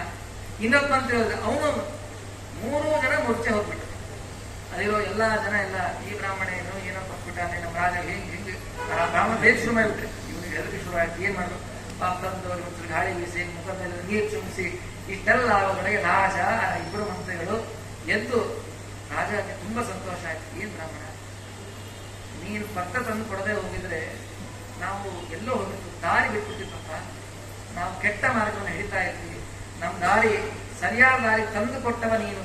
ಯಾಕೆ ಅವರೆಲ್ಲ ಬರ್ತಿರ್ತಾರೆ, ವಿಶ್ವಾಮಿತ್ರ ಮಗಳಾಗಿತ್ತು, ಗರ್ಗಾಚಾರ್ಯ ಪಾಠಕ್ಕೆ ಬಂದಿತ್ತು, ಅಲ್ಲಿಂದ ಬೇಡರಾಗಿ ಹುಟ್ಟಿತ್ತು, ಅಲ್ಲಿಂದ ಚಕ್ರವಾದ ಪಕ್ಷಿಗಳಾಗಿ ಚಿಗರಿಯಾಗಿ ಹುಟ್ಟಿತ್ತು, ಹಂಸ ಪಕ್ಷಿಗಳಾಗಿ ಹುಟ್ಟಿತ್ತು. ನಾವು 4 ಜನ ತಪಸ್ಸು ಮಾಡಿ ನಾವು ನಮ್ಮ ಸಾಧನೆ ಮಾಡ್ಕೊಂಡು ಹೊರಟಿದ್ದೇವೆ, ಅವಸೀರತ ನೀನು ಇಲ್ಲೇ ಉಳಿದುಬಿಟ್ಟಿರಲ್ಲ ಅಂತ ನೀನು ಕೊಟ್ಟಿದ್ದೀವಿ, ಅದಕ್ಕೆ ನಾವು ಎಲ್ಲವನ್ನು ಬಿಟ್ಟು ಹೋಗ್ತೇವೆ ಅಂತ ಹೇಳಿ ರಾಜ್ಯಕ್ಕೆ ಕರ್ಕೊಂಡು ಹೋಗಿ ಅವನಿಗೆ ಬೇಕಾದ ವಿಪುಲವಾಗಿರ್ತಕ್ಕಂಥ ಐಶ್ವರ್ಯವನ್ನು ಕೊಟ್ಟು ಬಿಡ್ತಾರೆ. ಕೊಟ್ಟು ಇನ್ನು ತಾನು ತಪಸ್ಸಿಗೆ ಹೊರಡುತ್ತೇನೆ ಅಂತ ಹೇಳಿ ಅವನು ಹೊರಡಲಿಕ್ಕೆ ಉದ್ಯುಕ್ತನಾದಾಗ ಬರ್ತಾಳೆ ಅವನ ಹೆಂಡತಿ ಸನ್ನತ. ಅವಳಂದು ನೋಡು, ನಾವು ಜಗಳ ಆಡಿದೆ ಅಂತ ನೀವು ಅನ್ಕೊಂಡ್ರಿ, ನಾನು ಜಗಳ ಆಡಿಲ್ಲ, ನಿಮಗೆ ಪ್ರಾಣಿ ಪಕ್ಷಿಗಳ ಸಂಭಾಷಣೆ ಮಾಡೋದು ಗೊತ್ತಿದೆ ಅನ್ನೋದು ನನಗೆ ಗೊತ್ತು ಅಂತ. ಮತ್ತೆ ಅಷ್ಟು ಗಲಾಟೆ ಯಾಕೆ ಮಾಡಿದೆ ಅಂತ ಕೇಳಿದ ಈ ಬ್ರಹ್ಮದತ್ತರ. ನೋಡು, ನಾನು ಅವತ್ತು ಗಲಾಟೆ ಮಾಡದೆ ಹೋದ್ರೆ ನೀವು ತಪಸ್ಸಿಗೆ ಹೋಗ್ತಾ ಇರಲಿಲ್ಲ, ನೀವು ಸಾಧನ ಮಾರ್ಗದಿಂದ ವಿಚಲಿತರಾಗಿದ್ರಿ, ಸಾಧನ ಮಾರ್ಗಕ್ಕೆ ಹೋಗಬೇಕು ಅಂದ್ರೆ ಅನಿವಾರ್ಯವಾಗಿ ನಾನು ಜಗಳ ಆಡಬೇಕಾಯಿತು ಅಂತ ಹೇಳಿ ವಿಚಾರವನ್ನು ಹೇಳಿದಾಗ ತುಂಬಾ ಸಂತೋಷ ಆಯ್ತು. ನೀನು ನಿಜವಾದ ಸಹಧರ್ಮನಿ, ನಿಜವಾದ ಧರ್ಮಪತ್ನಿ. ಯಾಕೆ ಧರ್ಮದಿಂದ ನಾವು ಜೊತೆರಾಗಬೇಕಾದ್ರೆ ಸರಿಯಾದ ಧರ್ಮ ಮಾರ್ಗವನ್ನು ಉಪದೇಶವನ್ನು ಮಾಡಿದವಳು ನೀನು ಅಂತ ಹೇಳಿ ತುಂಬಾ ಸಂತೋಷ ಪಡ್ತಾನೆ ಬ್ರಹ್ಮದತ್ತ ಮಹಾರಾಜ. ಅವಾಗ ಸನ್ನತಿ ಅಂತಾಳೆ, ಇನ್ನೂ ಒಂದು ವಿಷಯ ಹೇಳ್ತೀನಿ ಕೇಳ್ರಿ. ಏನು? ನಾನ್ ಯಾರು ಗೊತ್ತಾ? ಇದು ನನ್ನ ಹೆಂಡತಿ ಅಂತ. ನಿನ್ನೆ ಹೆಂಡತಿ ಅಲ್ಲ, ನಿಜವಾಗಿ ನಾನು ಯಾರು? ಆ ಸನ್ನತಿ ಅಂತಾಳೆ, ನೀವು ಮೊದಲನೇ ಜನ್ಮದಲ್ಲಿ ಕೊಂದ ಆ ಕಡೆ ನಾನು. ಮೊದಲನೇ ಜನ್ಮದಲ್ಲಿ ಯಾವ ಆಕಳನ್ನು ತಿಂದು ಗೋಮಾಂಸ ಭಕ್ಷಣೆಯನ್ನು ಮಾಡಿದ್ರಲ್ಲ, ಮಾಡಿದ್ದು ಗೋಹತ್ಯೆ ಅಂತ ದೊಡ್ಡದಾದ ಪ್ರಾಯಶ್ಚಿತ್ತವೇ ಇಲ್ಲದೆ ಇರತಕ್ಕಂತಹ ಪಾಪ ಅಂದ್ರೆ ಗೋಹತ್ಯೆ. ಆದರೆ ಅಂತಹ ಗೋಹತ್ಯೆ ಪಾಪ ನಿವೃತ್ತಿಯಾದದ್ದು ಯಾವುದರಿಂದ? ಪಿತೃ ಯಜ್ಞವನ್ನ ಮಾಡಿದ್ದರಿಂದ, ಗೋಮಾಂಸದಿಂದ. ಹಾಗಾದ್ರೆ ಪಿತೃಗಳ ಶ್ರಾದ್ದದಿಂದ ಗೋಹತ್ಯೆಯಂತಹ ಮಹತ್ತರವಾದ ಪಾಪವನ್ನ ಮಾಡಿದರೂ ಕೂಡ ಆ ಗೋಹತ್ಯೆಯಂತಹ ಪಾಪ ಪರಿಹೃತವಾಗ್ತದೆ. ಇದು ಪಿತೃಯಜ್ಞದ ವೈಶಿಷ್ಟ್ಯ ಮಹಿಮೆ. ಇದನ್ನ ತಿಳಿಸಲಿಕ್ಕೆ ಆ ಹರಿವಂಶದಲ್ಲಿ ಈ ಕಥೆಯನ್ನ ಅಲ್ಲಿ ವಿಸ್ತಾರವಾಗಿ ತಿಳಿಸಿಕೊಟ್ಟಿರ್ತಕ್ಕಂತಹ ಮಾತು. ಇದನ್ನ ಪಿತೃಶ್ರಾದ್ದದಲ್ಲಿ ವಿಶೇಷವಾಗಿ ಪ್ರತಿ ದಿವಸ ಯಾರೇ ಶ್ರಾದ್ದ ಮಾಡ್ತೀವಿ, ಈ ಮಂತ್ರವನ್ನು ಹೇಳದೆ ಶ್ರಾದ್ದ ಅದು ಪೂರ್ಣವಾಗೋದೇ ಇಲ್ಲ. ಯಾಕೆ? ಈ ಮಂತ್ರವನ್ನು ಹೇಳಿದಾಗ ಅಲ್ಲಿ ಇರುವ ಪಿತೃಗಳು ತೃಪ್ತರಾಗ್ತಾರೆ. ಅದಕ್ಕೆ ಶ್ರಾದ್ದದ ಮಂತ್ರದಲ್ಲಿ ಇದು. ಹಾಗಾಗಿ ಇಂತಹ ಮಹಿಮೆ ಶ್ರಾದ್ದಕ್ಕೆ ಗೋಹತ್ಯೆಯಂತಹ ಮಹತ್ತರವಾದ ಪಾಪವನ್ನು ಕೂಡ ಹೋಗಲಾಡಿಸುವ ಶಕ್ತಿ ಸಾಮರ್ಥ್ಯ ಯಾವುದಕ್ಕೆ ಇದೆ ಅಂತಂದ್ರೆ ಅದು ಪಿತೃಗಳ ಶ್ರಾದ್ದಕ್ಕೆ ಇದೆ. ಪಿತೃಗಳ ಶ್ರಾದ್ದ ನಾವು ಮಾಡುವ ಏನಾದರೂ ಇಂತಹ ಮಹತ್ತರವಾದ ತಿಳಿದು ತಿಳಿಯದೆ ಮಾಡಿದ ಪಾಪಗಳು ಕೂಡ ಅದು ಪರಿಹಾರವಾಗುತ್ತೆ ಪಿತೃಯತ್ನದಿಂದ. ಇದು ಹರಿವಂಶದಲ್ಲಿ ಬಂದಿರತಕ್ಕಂತಹ ಒಂದು ಪ್ರಸಿದ್ಧವಾದ ಕಥೆ. ಪಿತೃಯತ್ನದಲ್ಲಿ ಇಲ್ಲಿಗೆ ಅವಳು ಆಕಳಾಗಿದ್ದವಳು ಮನುಷ್ಯರಾಗಿದ್ದು ಜನ್ಮ. ಯಾಕೆ? ಅದನ್ನು ಪಿತೃಯತ್ನಕ್ಕೆ ಬಿಡಿಸಿಕೊಂಡದ್ದರಿಂದ ಅವಳಿಗೆ ನೋಡ್ರಿ, ಗಂಡ ಏನು ಹೇಳಿಲ್ಲ, ಆದರೆ ಇವನಿಗೆ ಇಂಥ ವರ ಇದೆ ಅನ್ನುವ ಜ್ಞಾನ ಅವಳಿಗೆ. ಯಾಕೆ? ಅದರ ಪಿತೃಯಜ್ಞಕ್ಕೆ ವಿನಿಯೋಗವನ್ನ ಮಾಡಿದ್ದರಿಂದ. ನೋಡಿ, ಹಾಗಾದರೆ ಆಗಿನ ಕಾಲದಲ್ಲಿ ಮಾಂಸ ಏನು ಪಿತೃಯಜ್ಞಕ್ಕೆ ಅದು ಅವಶ್ಯವಾಗಿ ಬಳಕೆಯಲ್ಲಿ ಇತ್ತು. ಈಗ ಇದು ಯಾಕೆ? ಕಲಿಗಾಲಕ್ಕೆ ನಿಷೇಧ ಮಾಡಿದ್ದಾರೆ. ಕೃತ ತ್ರೇತ ದ್ವಾಪರದಲ್ಲಿ ಮಾಂಸ ಬಳಕೆ ಇತ್ತು, ಬಳಸ್ತಾ ಇತ್ತು. ಕಲಿಗಾಲದಲ್ಲಿ ಇಲ್ಲ. ಮಾಂಸ ಹೋಗಿ ಮಾಷ ಉಳಿದು. ಮಾಷ ಅಂದ್ರೆ ಉದ್ದಿನ ಬೇಳೆ, ಅದಕ್ಕೆ ಉದ್ದಿನ ವಡೆ. ಮಾಂಸಕ್ಕೆ ಪ್ರತ್ಯಾಮ್ನಾಯ ಅಂದ್ರೆ ಮಾಂಸದಿಂದ ಉದ್ದಿನ ಮಾಂಸದಿಂದ ಹೇಳಿ ಅಂತ ಏನು ಹೇಳಿದ್ರು ಕಟ್ಟರಿ. ಇವತ್ತು ಮಾತು ಸ್ವಲ್ಪ ಅರ್ಥ ಮಾಡ್ಕೊಳ್ಳಿ, ಹೆಚ್ಚು ಕಡಿಮೆ ಮಾಡಿದ್ರೆ ದಿವಸ ನಾವು ಮಾಂಸ ಯಾಕೆ ಉದ್ದಿನ ವಡೆ ತಿಂತೀವಿ, ಹಂಗೆ ಅರ್ಥ ಅಲ್ಲ. ಮಾಂಸದ ಬದಲು ಶ್ರಾದ್ದಕ್ಕೆ ಮಾಷ ಭಕ್ಷ. ಮಾಷ ಅಂದ್ರೆ ಉದ್ದು, ಅದನ್ನ ಬಳಸಬೇಕು. ಯಾಕೆ? ಈ ಉದ್ದು ಕೂಡ ವರಾಹ ದೇವರ ದೇವರಿಂದಲೇ ನಿರ್ಮಾಣವಾದದ್ದು. ಹಾಗಾಗಿ ಅದರ ಬದಲು ಈ ಯುಗದಲ್ಲಿ ನಿಷಿದ್ಧ. ನಾವು ಬಳಸುವುದಲ್ರಿ, ಅಲ್ಲಿ ಬಳಸಿರೋದು ದೇವರೇ ಬಳಸಿರೋದು. ಮತ್ತೆ ರಾಮದೇವರು ಕೂಡ ಶ್ರಾದ್ದ ಮಾಡಬೇಕಾದ್ರೆ ಮಾಂಸನೇ ಬಳಸಿರ್ತಾನೆ. ಆಗಿನ ಕಾಲ ಹೇಳಿದ ಅಂತಂದ್ರೆ ಆ ಯುಗಕ್ಕೆ ಅದು ವಿಹಿತ, ಈ ಯುಗಕ್ಕೆ ಅದು ವಿಹಿತ ಇಲ್ಲ, ಹಾಗಾಗಿ ಬಳಸುವ ಹಾಗಿಲ್ಲ. ಇದು ಶ್ರಾದ್ದದ, ಇದು ಹರಿವಂಶದಲ್ಲಿ ಬಂದಿರುವ ಶ್ರಾದ್ದದ ಮತ್ತು ಒಂದು ಮಹಿಮೆ. ಇನ್ನ ಭವಿಷ್ಯೋತ್ತರ ಪುರಾಣದಲ್ಲಿ ಶ್ರಾದ್ದದ ಮಹಿಮೆ ಯಾವುದು? ಭವಿಷ್ಯೋತ್ತರ ಪುರಾಣ ಅಂದ್ರೆ ವೆಂಕಟೇಶ ಮಹಾತ್ಮೆ. ನಾಳದಿಂದ ಅದು ಇದು ಗೊತ್ತಿದೆ, ಎಲ್ಲ ಒಂದು ಕಡೆ ಕೇಳಿರ್ತೀನಿ, ವರ್ಷ ಶ್ರೀನಿವಾಸ ಕಲ್ಯಾಣ ಕೇಳಿರ್ತೀನಿ. 9 ದಿವಸ ಕೇಳೋದು, 9 ದಿವಸ ಕೇಳಿದ್ರು ಸಾಲದಿಲ್ಲ, ಅಷ್ಟು ವೈಭವದ ಕಥೆ, ಅದ್ಭುತವಾದ ಕಥೆ, ರಮಣೀಯವಾದ ಕಥೆ ಆ ಶ್ರೀನಿವಾಸನ ಕಥೆ. ಇಲ್ಲಿ ಆಸಕ್ತಿ ಇದೆ. ಏನು ಭವಿಷ್ಯೋತ್ತರ ಪುರಾಣದಲ್ಲಿ ಶ್ರಾದ್ದದ ಮಹಿಮೆಯಲ್ಲಿ ಬಂದಿದೆ. ಮೊದಲನೇ ಅಧ್ಯಾಯದಲ್ಲಿ ಮಾಧವ ಅಂತ ಹೇಳಿ ಬ್ರಾಹ್ಮಣ, ಅದೇನು ಆ ಪರ್ವತಕ್ಕೆ ವೆಂಕಟಾಚಲ ಅಂತ ಹೆಸರು ಯಾಕೆ ಬಂತು? ಜನಕ ಮಹಾರಾಜ ಕಥೆ ಹೇಳ್ತಾ ಇದ್ದ, ಯಾವ ಶತಾನ ಅಲ್ಲಿ ಹೇಳ್ಬೇಕಾದ್ರೆ ಈ ಕಥೆ ಹೇಳ್ತಾರೆ. ನೋಡ್ತಾ, ಮಾಧವ ಅಂತ ಬ್ರಾಹ್ಮಣ ಇದ್ದ, ನಿತ್ಯ ಬ್ರಹ್ಮಯಜ್ಞಾದಿ ಎಲ್ಲ ಕರ್ಮಗಳನ್ನು, ದೇವ ಋಷಿ ಆಚಾರ್ಯ ಎಲ್ಲಾ ಕರ್ಮಗಳನ್ನು ಮಾಡುತ್ತಾ ಸದ್ಬ್ರಾಹ್ಮಣನಾಗಿ ಅಗ್ನಿಹೋತ್ರಾದಿ ಎಲ್ಲವನ್ನೂ ಮಾಡ್ತಾರೆ. ಬ್ರಾಹ್ಮಣರು ಏನೇನು ನಿಯಮಗಳನ್ನು ಮಾಡಿದ್ದಾರೆ ಇಷ್ಟೆಲ್ಲವನ್ನೂ ಮಾಡ್ತಾ ಇರುವ ಬ್ರಾಹ್ಮಣ ಆ ಮಾಧವ ಬ್ರಾಹ್ಮಣ ದರ್ಭೆ ಒಂದು ದಿವಸ ಅಕಾಲದಲ್ಲಿ ಹೆಂಡತಿಯನ್ನು ಉಪಭೋಗ ಮಾಡಬೇಕು ಅಂತ ಬುದ್ಧಿ ಬಂತು, ಕೆಟ್ಟ ಬುದ್ಧಿ ಬಂತು. ಹೆಂಡತಿಯನ್ನು ತಪ್ಪು, ಇದು ಸಮಯ ಅಲ್ಲ, ಗಂಡ ಹೆಂಡಿರು ಕೂಡ ಸಮಯದಲ್ಲಿ, ಇದು ಸಾಯಂಕಾಲ ಸಮಯ, ಸೂರ್ಯ ಇದ್ದಾನೆ, ಅಗ್ನಿ ಇದೆ, ಮನೆಯಲ್ಲಿ ಹಿರಿಯರಿದ್ದಾರೆ, ಇಂಥವರ ಮುಂದೆ ಸಮಾಗಮ ಮಾಡಿದರೆ ದೊಡ್ಡವರಿಗೆ ನಾವು ಅವಮಾನ ಮಾಡಿದ ಹಾಗೆ ಬೇಡ ಅಂತ. ನೋಡು, ಪತಿವ್ರತ ಶಿರೋಮಣಿಯ ಕರ್ತವ್ಯವನ್ನು ಗಂಡನ ಅಪೇಕ್ಷೆಯನ್ನು ಪೂರ್ಣ ಮಾಡಿ, ನೀವು ಮಾಡ್ತೀಯೋ ಇಲ್ಲ, ಅವಳೊಂದು ಮಾಡಬೇಕಾದ ಧರ್ಮ, ಅಲ್ಲೇ ಮನೆಯಲ್ಲೇ ಮಾಡಬೇಕಂದ್ರೆ ಹಿರಿಯರಿದ್ದಾರೆ, ಅಗ್ನಿ ಇದೆ, ಸೂರ್ಯ ಸಾಕ್ಷಿಯಾಗಿದ್ದಾರೆ, ಇಲ್ಲಿ ಬೇಡ, ಕಾಡಿಗೆ ಹೋಗೋಣ. ಅವಳು ನೀರು ತಗೊಂಡ್ಬರ್ತೀನಿ ಅಂತ ಹೇಳಿ ಗಂಡನ ತೃಪ್ತಿಪಡಿಸ್ಬೇಕಂತ ಕಾಡಿಗೆ ಬಂದು, ಇವನು ಕಾಡಿಗೆ ಬಂದ. ಕಾಡಿಗೆ ಬಂದಾಗ ಅಲ್ಲಿ ಒಬ್ಬ ಕೆಟ್ಟ ಸ್ತ್ರೀಯರನ್ನು ನೋಡಿಬಿಡ್ತಾನೆ, ವೈಶಾಖಿ ಸುರದ್ರೂಪಿಣಿಯಾದ ಸ್ತ್ರೀ ಅವಳು ನೋಡಿಬಿಡ್ತಾನೆ.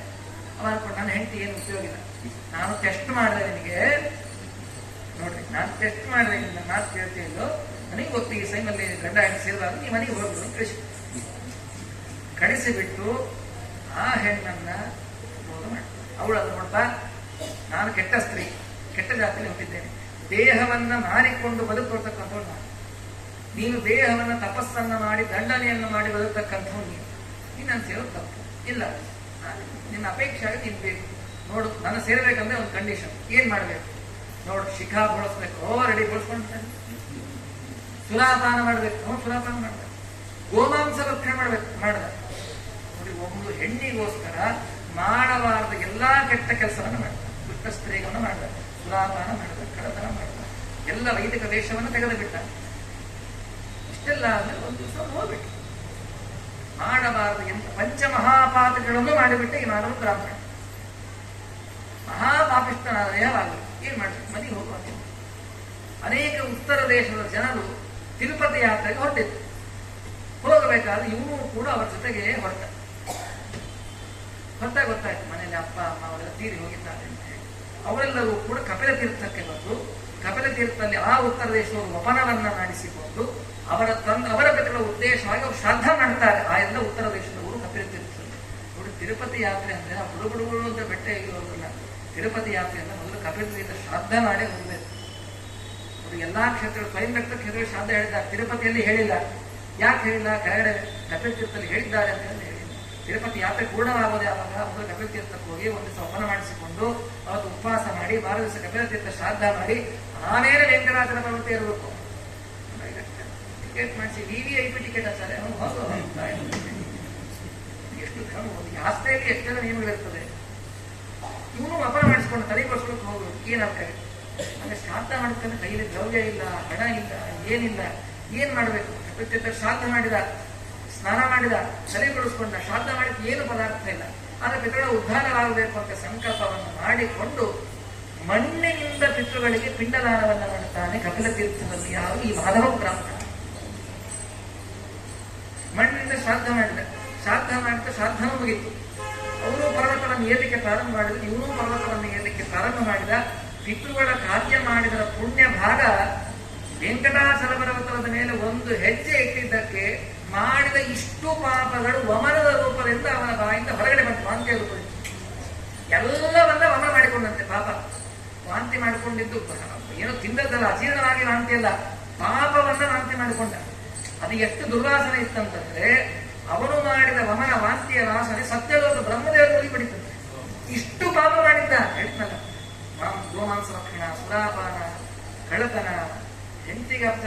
ತಂದಾಗಿ ಸುಳ್ಳು ಹೇಳಿದ್ದು, ಮತ್ತೆ ಎಲ್ಲ ಪಾಪಗಳನ್ನು ಮಾಡಿದ್ದಾರೆ. ಇಷ್ಟು ಪಾಪ ಇತ್ತು ಅಂದ್ರೆ ಅಷ್ಟು ಪಾಪಿಷ್ಟ ವೆಂಕಟಾಚಲ ಪರ್ವತ ಏರಿದ್ದಕ್ಕೆ ಅಷ್ಟು ಪಾಪಗಳು ಹೋಯಿತು. ಆ ಪಾಪ ಹೋಗಲಿಕ್ಕೆ ಮೂಲಭೂತವಾದ ಕಾರಣ ಏನು ಅಂದ್ರೆ ಅವರ ಪಿತೃಗಳಿಗೆ ಮೃತಪಿಂಡ, ಮಣ್ಣಿನಿಂದ ಮಾಡಿದ ಪಿಂಡವನ್ನು ಇಟ್ಟಿದ್ದಕ್ಕೆ, ಪಿತೃಗಳ ಆರಾಧನೆ ಮಾಡಿದ್ದಕ್ಕೆ ಅಷ್ಟೆಲ್ಲ ಪಾಪ ಹೋಯಿತು. ಆ ವೆಂಕಟಾಚಲ ಪರ್ವತವನ್ನು ಆರೋಹಣ ಮಾಡತಕ್ಕಂಥ ಯೋಗ್ಯತಾ ಬಂತು. ಪಾಪ ಇದ್ರೆ ಪರ್ವತ ಏರ್ಲಿಕ್ಕೆ ಆಗುದಿಲ್ಲ. ಅದಕ್ಕಾದ್ರೆ ಮಾಲವಾದ್ರೆ ಅಂತ ಹೆಸರಬೇಕಾಗಿತ್ತದೆ. ಒಂದೊಂದು ಅಂಜನಾದ್ರಿ, ವೃಷಭ ಅಲ್ಲೆಲ್ಲ ಅವರು ಹೆಸರಿಟ್ಟಿದ್ದಾರೆ. ಇವನು ಮಾಧವ ಬ್ರಾಹ್ಮಣನಿಂದ ಪಾಪ ಪರಿಹಾರ ಆಯ್ತು, ಮಾಧವಾದ್ರಿ ಅಂತ ಹೆಸರಿಡಬೇಕಾಗಿತ್ತಲ್ಲ. ನಾವೇನಂತೀವಿ, ವೆಂಕಟಾಚಲ ಪರ್ವತ ಮಾನವ ಏರಿದ್ದಕ್ಕೆ ಮಾನವ ಪಾಪ ಅಷ್ಟೇ ಕಡಿದಕ್ಕೆ ಶಕ್ತಿ ಅಂದ್ಕೊಂಡ್ಬಿಡ್ತೀವಿ. ಅಲ್ಲ, ಈ ಪರ್ವತದ ಸಾಮರ್ಥ್ಯ ಎಷ್ಟು. ವೇಂ ಪಾಪಂ ಕಟತೆ ತಸ್ಮಾತ್ ಪಾಪರಾಹನ ಶಕ್ತಿತಃ ಅಂದ್ರೇನು? ಎಲ್ಲರೂ ಮಾಡಿದ ಪಾಪಗಳನ್ನು, ಕೇವಲ ಮಾನವ ಬ್ರಾಹ್ಮಣ ಎಲ್ಲರೂ ಮಾಡಿದ ಪಾಪಗಳನ್ನ ನಿವೃತ್ತಿ ಮಾಡತಕ್ಕಂತಹ ಸಾಮರ್ಥ್ಯ ಈ ಪರ್ವತಕ್ಕಿದೆ ಅನ್ನೋದನ್ನು ತೋರಿಸಲಿಕ್ಕೆ ಅದಕ್ಕೆ ವೆಂಕಟಾಚಲ ಅಂತ ಹೆಸರು. ಕಥೆಯನ್ನ ನಾವು ಶ್ರೀನಿವಾಸ ಕಲ್ಯಾಣದಲ್ಲಿ ಇವೆಲ್ಲ ಕೇಳಿರ್ತೀವಿ.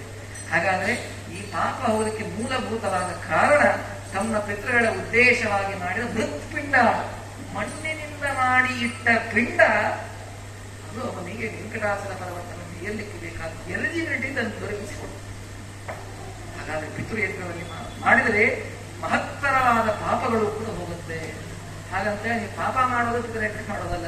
ಏನೇ ಮಾಡಿದ್ರೆ ಹೋಗ್ತಟ್ಟೆ. ಇವತ್ತು ಸೆರೆ ಕೊಡುವಂದು ನಾಳೆ ಮತ್ತೆ ಶ್ರಾದ್ದ ಮಾಡೋದು, ಮತ್ತೆ ಹೋಗೋದು, ಮತ್ತೆ ಸರಾಗಲಿ, ಹಂಗಲ್ಲ. ಹೀಗೆ ಮಾಡಬೇಕು. ಇನ್ನೂ ಒಂದು ಕಥೆಯನ್ನು ಹೇಳ್ತಾರೆ ಪಿತೃಯಜ್ಞ. ಬ್ರಾಹ್ಮಣ ಪಿತೃಯಜ್ಞ ಮಾಡಬೇಕು ಅಂತ ಅನ್ಕೊಂಡ ಏನ್ ಮಾಡ್ಬೇಕು? ಅದರಲ್ಲಿ ಏನು ಅಂದ್ರೆ ಏನು ಹೊಣೆ, ಏನು ಅಂದ್ರೆ ಭಾರಿ ಬಡವ ಅಂದ್ರೆ ಭಾರಿ ಬಡ, ಎಷ್ಟು ದರಿದ್ರ ಅಂದ್ರೆ ಅಷ್ಟು ದರಿದ್ರ. ಹೇಳ್ತವೆ. ಅವನ ಹೆಸರು ತಾರಣ ಅಂತ ಆ ಬ್ರಾಹ್ಮಣನ ಹೆಸರು. ತುಂಬಾ ಕಡು ಬ್ರಾಹ್ಮಣ. ಏನ್ ಮಾಡ, ಏನು ಅಂದ್ರೆ ಏನೂ ಇಲ್ಲ. ಅವರ ತಂದೆ ಶ್ರಾದ್ದವಂತ. ಏನ್ ಮಾಡ್ತಾರೆ? ಭಿಕ್ಷಾ ಬೇಡದ ಪ್ರಾರಬ್ಧ, ಅವರ ಪುಣ್ಯಕ್ಕೋ ಪ್ರಾರಬ್ಧಕ್ಕೋ ಅವತ್ತು ಭಿಕ್ಷಾ ರೂಪದಲ್ಲಿ ಸಾಸಿರಿ ಭಿಕ್ಷಾ ಅವ ಏನ್ ಮಾಡಿದ? ಸಾಸಿವೆಯನ್ನೇ ರುಚಿದಾರದೆ, ಹಾಲು ತೆಗೆದಾರದೆ, ಮೊಸರು ಅದರದೇ, ತುಪ್ಪ ಅದರದೇ, ಅನ್ನ ಕಾಮಿಟಿಗೂ ಅದೇ ಬಿಡಿಸಿದ. ಅದರಿಂದಲೇ ಪಿಂಡವನ್ನು ಇಟ್ಟ. ಶ್ರಾದ್ದದಲ್ಲಿ ಸಾಸಿವೆ ನಿಷಿದ್ಧ. ಅದು ಆ ಪದಾರ್ಥ ಬಿಟ್ಟರೆ ಬೇರೆ ಇಲ್ಲ. ಹಾಗೆ ಎಲ್ಲವನ್ನ ಸಾಸಿವೆಯಿಂದಲೇ ಶ್ರಾದ್ದವನ್ನ ಮಾಡಿದ ಯಾವ ಈ ತಾರಣ ಅಂತಕ್ಕಂಥ ಬ್ರಾಹ್ಮಣ. ಈ ಸಾಸಿವೆಯಿಂದ ಶ್ರಾದ್ದವನ್ನ ಮಾಡಿದ್ದಕ್ಕೆ ಏನಾಯ್ತು ಅಂತಂದ್ರೆ ಮುಂದೆ ವಿಪುಲವಾದ ಐಶ್ವರ್ಯ. ನೋಡಿ, ಪಿತೃಯಜ್ಞವನ್ನ ಮಾಡಿದ್ದಕ್ಕೆ ಅವನಿಗೆ ತುಂಬಾ ತುಂಬಾ ಐಶ್ವರ್ಯ ಬಂತು. ತುಂಬಾ ಐಶ್ವರ್ಯ, ಒಳ್ಳೆ ಧನ ಸಿಕ್ಬಿಡ್ತು. ಪಿತೃಗಳ ಯಜ್ಞ ಮಾಡಿದ್ದಕ್ಕೆ ಒಳ್ಳೆ ಶ್ರೀಮಂತನಾದ ಮೇಲೆ ಮತ್ತೆ ತಂದೆ ಶ್ರಾದ್ದ ಬಂತಲ್ಲ, ಮತ್ತೆ ಕಾಲಶ್ರಾದ್ದ ಬಂತಲ್ಲ. ಕಡುಬಡವ ಇದ್ದ, ಸಾಸಿವೆಯಿಂದ ಶ್ರಾದ್ದ ಮಾಡಿದ. ಒಳ್ಳೆ ವೈಭವ ಇದೆ, ಸಂಪತ್ತಿದೆ. ಅವ ಏನಂದ? ಸಾಸಿವೆಯಿಂದ ಶ್ರಾದ್ದ ಮಾಡುವುದು ನಮ್ಮ ಮನೆಯ ಸಂಪ್ರದಾಯ ಅಂತ. ಅನ್ನ ಮತ್ತೊಂದು ಹೋದೊಂದು ಎಲ್ಲ ಇದೆ, ವೈಭವ ಇದೆ, ಸಂಪತ್ತಿದೆ, ಮತ್ತೊಂದಿದೆ, ಹೋದೊಂದಿದೆ. ಅದ್ರ ಏನ್ ಮಾಡ್ದ? ವಿತ್ತ ಶಾಖೆಗಳು ಖರ್ಚು ಮಾಡಬೇಕಾಗತ್ತಲ್ಲ ಅಂತ ಹೇಳಿ ಸಾಸಿವೆಯಿಂದಲೇ ಮತ್ತೆ ಶ್ರಾದ್ದವನ್ನ ಮಾಡಿದ್ದಕ್ಕೆ ಬಂದ ಅಷ್ಟೂ ಐಶ್ವರ್ಯ ಹೋಗಿ ಮತ್ತೆ ಬೆಳೆದನ. ಶ್ರಾದ್ದವನ್ನ ಮಾಡಿದ್ರೆ ಐಶ್ವರ್ಯ ಬಂತು. ಶ್ರಾದ್ದ ಮಾಡಬೇಕಾದ ವಿತ್ತ ಶಾಠ್ಯವನ್ನ ಮಾಡಿ ಖರ್ಚು ಮಾಡಬೇಕಲ್ಲ ಅಂತ ಹೇಳಿ ಉಳಿಸಲಿಕ್ಕೆ ಹೋಗಿದ್ದಕ್ಕೆ ಬಂದ ಅಷ್ಟೂ ಐಶ್ವರ್ಯ ನಾಶವಾಗಿದೆ. ಕೆಲವು ಗೊತ್ತೇ ಇಲ್ಲ ಶ್ರಾದ್ದಕ್ಕೆ ಖರ್ಚು ಮಾಡೋದು. ಮಠದ ರಸೀದಿ 700 ಇಷ್ಟು ಬರೆದು ಬಿಟ್ರೆ ಉದ್ಧಾರ ಆಗೋಗ್ಬಿಟ್ಟು ಗೊತ್ತಿಲ್ಲ, ಕರೆ ಗೊತ್ತಿಲ್ಲ, ಅಥವಾ ಗೊತ್ತಿದ್ರು ಮಾಡ್ತಾ ಇದ್ರೆ ತಪ್ಪು. ಪ್ರತಿಯೊಬ್ಬ ವ್ಯಕ್ತಿ ಶ್ರಾದ್ದಕ್ಕೆ ಎಷ್ಟು ಖರ್ಚು ಮಾಡಬೇಕು. ಇದು ನಾಳೆ ಹೇಳ್ತೀನಿ, ಬಹಳ ವಿಷಯ ಇದೆ. ಅದಕ್ಕೆ ಒಂದು 20 ನಿಮಿಷ ಹೇಳಬೇಕು. ಅದನ್ನು ನಾಳೆ ದಿವಸ ನೋಡೋಣ ವಿಷಯವನ್ನ. ಆದರೆ ಶ್ರಾದ್ದವನ್ನ ಮಾಡಬೇಕಾದ್ರೆ ವಸ್ತುವನ್ನ, ದೇವರು ಇಲ್ಲದಾಗ, ಅಭಾವ ಇದ್ದಾಗ ಮಾಡಿದಾಗ, ದೇವರು ಅನುಗ್ರಹವನ್ನ ಮಾಡಿದಾಗ ಹಾಗೆ ಮಾಡಬಾರದು. ಚೆನ್ನಾಗಿ ಮಾಡಬೇಕು, ಚೆನ್ನಾಗಿ ಮಾಡಬೇಕು. ಕಾರಣ ಅಂತಕ್ಕಂಥ ಬ್ರಾಹ್ಮಣ ಕತೆ ಇದು ತಿಳಿಸಿಕೊಡ್ತಾರೆ. ಇನ್ನು ನಮಗೇನೂ ಇಲ್ಲಪ್ಪ, ನಮ್ಮ ಕೈಯಲ್ಲಿ ಏನೂ ಮಾಡ್ಲಿಕ್ಕೆ ಶಕ್ಯ ಇಲ್ಲ ಅಂತವ್ರು ಏನ್ ಮಾಡ್ಬೇಕು? ಶ್ರಾದ್ದ ಬಿಡ್ಬೇಕಾ? ನಮ್ಮಲ್ಲಿ ಏನೋ ನಮಗ ಒಂದು ತುತ್ತು ಗತಿ ಇರಲಿ, ನಾವೇ ಬಿಟ್ಟ ಗತಿ. ಇಂಥ ಪರಿಸ್ಥಿತಿ ಶ್ರಾದ್ದ ಹೇಗೆ ಮಾಡಬೇಕು ಅದಕ್ಕೂ ಪುರಾಣ ಇದೆ. ಏನು? ಪದ್ಮ ಪುರಾಣದಲ್ಲಿ ಒಂದು ಕತೆ. ದೀನಕ ಅಂತಕ್ಕಂಥ ನೋಡಿ, ಹೆಸರೇ ದೀನಕ. ನೋಡಿ ಎಷ್ಟು ಕತೆಗಳು, ಹೆಸರು ಕೂಡ ಅದಕ್ಕೆ ತಕ್ಕದಾಗಿ ಹೆಸರು. ದೀನಕ ಅಂತಕ್ಕಂಥ ಒಬ್ಬ ಬ್ರಾಹ್ಮಣ ಇದ್ದ.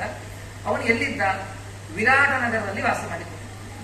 ವಿರಾಟ ದೇಶದಲ್ಲಿ ಅವನು ವಾಸ ಮಾಡಿಕೊಂಡಿದ್ದ ದೀನಕ ಅಂತಕ್ಕಂಥ ಬ್ರಾಹ್ಮಣ. ತುಂಬಾ ಬಡವ, ಕೈಯಲ್ಲಿ ಪದಾರ್ಥ ಇಲ್ಲ, ಕೈಯಲ್ಲಿ ಹಣ ಇಲ್ಲ, ಮನೆಯಲ್ಲಿ ಏನೂ ಪದಾರ್ಥ ಇಲ್ಲ. ತಂದೆ ಶ್ರಾದ್ದ ಬಂದ್ರು ಒಂದು ದಾನವೂ ಸಿಗ್ಲಿಲ್ಲ, ಭಿಕ್ಷೆ ಬೇಡಿದ್ರು ಏನೂ ಸಿಗ್ಲಿಲ್ಲ. ತುಂಬಾ ದುಃಖದಿಂದ ಅಳ್ತಾ ಇದ್ದ, ಅಯ್ಯೋ ನಮ್ಮಪ್ಪನ ಶ್ರಾದ್ದನಿಗೆ ಏನು ಸಿಗಲಿಲ್ಲ, ನಾ ಶ್ರಾದ್ದ ಮಾಡಿಲ್ಲ, ತುಂಬಾ ಬೇಜಾರಾಗಿ ಅಳ್ತಾ ಇದ್ದಾನೆ ಆ ಯಾವ ದೀನಕ ಅಂತಕ್ಕಂಥ ಬ್ರಾಹ್ಮಣ.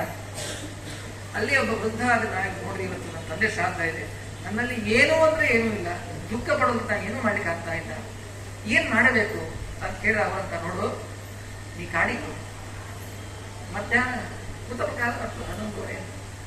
ಆ ಕುತಪಕಾಲ ಬರ್ತಲ್ಲ, ಕಾಡಿನಲ್ಲಿ ಹುಲ್ಲು ಬೆಳೆದಿರ್ತದೆ, ಹುಲ್ಲು ಕಿತ್ತು ನಿಮ್ಗೆಲ್ಲಾ ಸಮಸ್ತ ಪೆಟ್ಟುಗಳ ಹೆಸರು ಹೇಳ್ಕೊಂಡು ಅಲ್ಲಿರೋ ಆಕಳಿಗೆ ತಿನ್ಸು, ಇದರಿಂದ ಶ್ರಾದ್ದವಾಗತ್ತೆ ಅಂತ ಹೇಳ್ಬಿಟ್ಟು. ನೋಡಿ ಎಷ್ಟು ವಿಶ್ವಾಸ ಇವನಿಗೆ ಆ ಬ್ರಾಹ್ಮಣನ ಮೇಲೆ. ಆ ಬ್ರಾಹ್ಮಣ ಹೇಳಿದ್ದಾನೆ ನಾ ಮಾಡಬೇಕು ಅಂತೇಳಿ ಕಾಡಿಗೆ ಹೋದ, ಹುಲ್ಲನ್ನು ತೆಗೆದುಕೊಂಡ, ಎಲ್ಲ ಪೆಟ್ಟುಗಳ ಹೆಸರು ಹೇಳಿದ, ಆಕಳಿಗೆ ತಿನ್ನಿಸಿದ. ಇದು ಶ್ರಾದ್ದವಾಯಿತು. ಮುಂದೆ ಅನಂತ ಅಪೂರ್ವವಾದ ಐಶ್ವರ್ಯವನ್ನು ಸಿಕ್ತು. ವಿಶ್ವಾಸ ಫಲದಾಯಕ. ಬ್ರಾಹ್ಮಣನ ಮಾತಿನ ಮೇಲೆ ವಿಶ್ವಾಸ ಇರಲಿ, ವಿಶ್ವಾಸ ಇದ್ದು ಮಾಡಿದ್ರೆ ಇಂತಹ ಫಲ ಸಿಗ್ತದೆ. ನಮ್ಮಲ್ಲಿ ಏನೂ ಇಲ್ವಾ, ಏನೂ ಇಲ್ಲ, ನಮಗೆ ಹುಲ್ಲೂ ಸಿಕ್ಕಿಲ್ಲಪ್ಪ, ಮರುಭೂಮಿಯಲ್ಲಿ ಏನ್ ಮಾಡ್ಬೇಕು? ದಕ್ಷಿಣಕ್ಕೆ ತಿರುಗಿ ನಿಮ್ಮ ಪಿತೃಗಳ ಹೆಸರು ಹೇಳಿ ಬಾಯಿ ಬಡ್ಕೋಬೇಕು, ಇದು ಒಂದು ಶ್ರಾದ್ದ. ನಮ್ಮಲ್ಲಿ ಏನೂ ಇಲ್ಲ, ನಮ್ಮಲ್ಲಿ ಬಿಡಿಗಾಸೂ ಇಲ್ಲ, ಏನೂ ಇಲ್ಲಪ್ಪ, ಒಂದು ಹುಲ್ಲೂ ಸಿಕ್ಕಿಲ್ಲ ಆಕಳುಕೊಳ್ಳಕ್ಕೆ, ಆಕಳು ಇಲ್ಲ, ಏನ್ ಮಾಡಬೇಕು? ದಕ್ಷಿಣಕ್ಕೆ ತಿರುಗಿ ನಿಮ್ಮ ಪಿತೃಗಳ ಹೆಸರನ್ನು ಹೇಳಿ ದುಃಖವನ್ನು ಪಟ್ಟು ರೋದನವನ್ನು ಮಾಡಿ ಬಾಯಿ ಬಡ್ಕೊಂಡ್ರೆ ಇದೇ ಶ್ರಾದ್ದ ಅಂದ್ರೆ ತೃಪ್ತಿ ಪಡ್ತಾರೆ. ಏನು ಎಲ್ಲ ಇದ್ದಾಗ ವೈಭವದಿಂದ ಮಾಡಿದ್ರು ತೃಪ್ತ ಪಡ್ತಾರೆ, ಏನು ಇಲ್ಲ ಅಂತ ಮಾಡಿದ್ರು ಸ್ವೀಕಾರವನ್ನು ಮಾಡ್ತಾರೆ. ಆದರೆ ಇದು ಪ್ರಾಮಾಣಿಕವಾಗಿರುತ್ತೆ. ಎಷ್ಟು ಉಳ್ಳವರು ಎಷ್ಟಿಲ್ಲ ಅಂತ ಗೊತ್ತಿರುತ್ತೆ, ಯಾವ್ಯಾವ ಹೇಳುವಂತೆ. ಇದು ಶ್ರಾದ್ದವನ್ನು ಹೇಗೆ ಮಾಡಬೇಕು ಅನ್ನೋದರ ಬಗ್ಗೆ ಅನೇಕ ಪುರಾಣಗಳಲ್ಲಿ ಇನ್ನೂ ಒಂದು ಕತೆ, ಯಾವ ಪುರಾಣಕ್ಕೂ ಗೊತ್ತಿಲ್ಲ. ಒಳ್ಳೆ ಶ್ರಾದ್ದ ಕರ್ತೃ ಕೂಡ ಒಳ್ಳೆ ಬ್ರಾಹ್ಮಣ, ಒಳ್ಳೆ ವೇದಾಂಗ ಪಾರಂಗತನಾಗಿದ್ದಾನೆ ಆ ಬ್ರಾಹ್ಮಣ. ಅವನು ಶ್ರಾದ್ದ ಮಾಡುತ್ತಾ ಇದ್ದಾನೆ. ಉತ್ತಮವಾದ ಜ್ಞಾನಿಗಳನ್ನು ಶ್ರಾದ್ದಕ್ಕೆ ಊಟಕ್ಕೆ ಆಮಂತ್ರಣವನ್ನು ಕೊಡ್ತಾರೆ. ಅವರು ಬಂದಿದ್ದಾರೆ, ಊಟಕ್ಕೆ ಕುಡಿಸಿದ್ದಾನೆ, ಮಾಡಿರುವ ಎಲ್ಲ ಪದಾರ್ಥವನ್ನು ಬಡಿಸ್ತಾ ಇದ್ದಾನೆ. ಇವರು ಹಾಕಿದ ಅಷ್ಟೂ ಪದಾರ್ಥವನ್ನು ಸ್ವೀಕಾರ ಮಾಡ್ತಾನೆ ಇದ್ದಾರೆ ಈ ಬ್ರಾಹ್ಮಣ. ನೋಡ್ದ, ತಂದು ಹಾಕಿದ, ಬಡಿಸಿದ, ಎಷ್ಟು ಹಾಕಿದ್ರು ಸಾಕು ಅಂತ ಇಲ್ಲ, ಮತ್ತೆ ತಿಂತಾನೆ ಇದ್ದಾರೆ. ಇವ್ರಿಗೆ ಗೊತ್ತಾಗ್ತದೆ ಸಾಕು ಅನ್ನೋ ಬ್ರಾಹ್ಮಣ ಇದ್ದಾಗಿಲ್ಲ. ಅದಕ್ಕೆ ಒಳಗಡೆ ಹೋಗಿ ಬೆಳೆಸಬೇಕಾದ್ರೆ ಸ್ವಲ್ಪ ಪಾತ್ರೆ ಶಬ್ದ ಮಾಡಿದ್ರು. ಈಗೆಲ್ಲ ಅನೇಕ ಶ್ರಾದ್ದ ಮಾಡೋದಿಲ್ಲ ಗೊತ್ತಿಲ್ಲ, ಹಳೆ ಕಾಲದಲ್ಲಿ ಮನೆ ಶ್ರಾದ್ದ ಮಾಡಿ ಬೆಳೆಸಬೇಕಾದ್ರೆ ಅಕಸ್ಮಾತ್ ಪಾತ್ರೆ ಸ್ವಲ್ಪ ಕಟ ಶಬ್ದಕ್ಕೆ ಅನ್ನ ಬಿಡಿಸ್ತಾ ಇರ್ತಾರೆ. ಹೆಂಗ್ ಮಾಡೋದು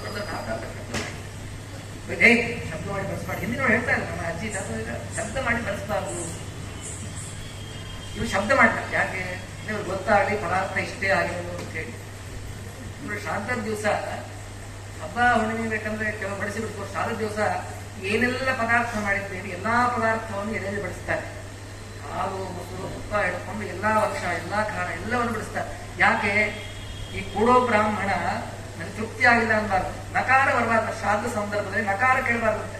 ಅದಕ್ಕೆ ನಾವು ಮಾಡಿದ ಪದಾರ್ಥ ಇಷ್ಟು, ಇದ್ರೊಳಗೆ ನೀವು ಏನು ಬೇಕು ಕೇಳಿ ಹಾಸ್ಕೊಡ್ರಿ. ಅವ್ನು ಕೇಳಬೇಕು ಅಂದ್ರೆ ಏನ್ ಮಾಡಿರೋದು ಗೊತ್ತಾಗಬೇಕಲ್ಲ, ಅದಕ್ಕೆ ಮಾಡಿದ ಎಲ್ಲಾ ಪದಾರ್ಥವನ್ನ ಶ್ರಾದ್ದ ದಿವಸ ಎಲೆಯಲ್ಲಿ ಇದು ಹಿನ್ನೆಲೆ. ಅದು ಏನೋ ಬಡಿಸಿ ಎಲ್ಲ ಹೇಳಿದ್ರು, ಎಲ್ಲ ಬಡಿಸ್ಬೇಕಲ್ಲ. ಎದಕ್ಕೆ ಬಡಿಸ್ಬೇಕು? ಇದಕ್ಕೆ ಏನು ಪದಾರ್ಥ ಮಾಡಿದ್ದಾರೆ ಕುಳಿತಿರುವ ಬ್ರಾಹ್ಮಣಿಗೆ ಗೊತ್ತಾಗಬೇಕು ಇಷ್ಟು ಪದಾರ್ಥ ಮಾಡಿದ್ದಾರೆ ಅಂತ ಹೇಳಿ. ಇವನ್ ನೋಡಿ ಅದ್ರೊಳಗೆ ಏನು ಬೇಕೋ ಅಪೇಕ್ಷಿತ ತನಗೆ ಬೇಕಾದ್ರೆ ಇವನು ಕೇಳಬೇಕು. ಇವನು ಶಬ್ದ ಮಾಡಿದ, ಕೇಳಲಿಲ್ಲ. ಮನೆಯಾಗ ತಂದು ಇಡೀ ಪಾತ್ರೆಯನ್ನು ಬೆಳೆಸಿಬಿಟ್ಟ. ನಮ್ಮಲ್ಲಿ ಇಷ್ಟೇ ಇರೋದು, ವ್ಯಂಗ್ಯವಾಗಿ ಕೇಳಿದ, ತೃಪ್ತಾಸ್ತ ತೃಪ್ತಿ ಆಯ್ತಾ? ನೋಡಿ ಎಲ್ಲ ಖಾಲಿ ಮಾಡಿ ತೃಪ್ತಿ ಆಯ್ತಾ?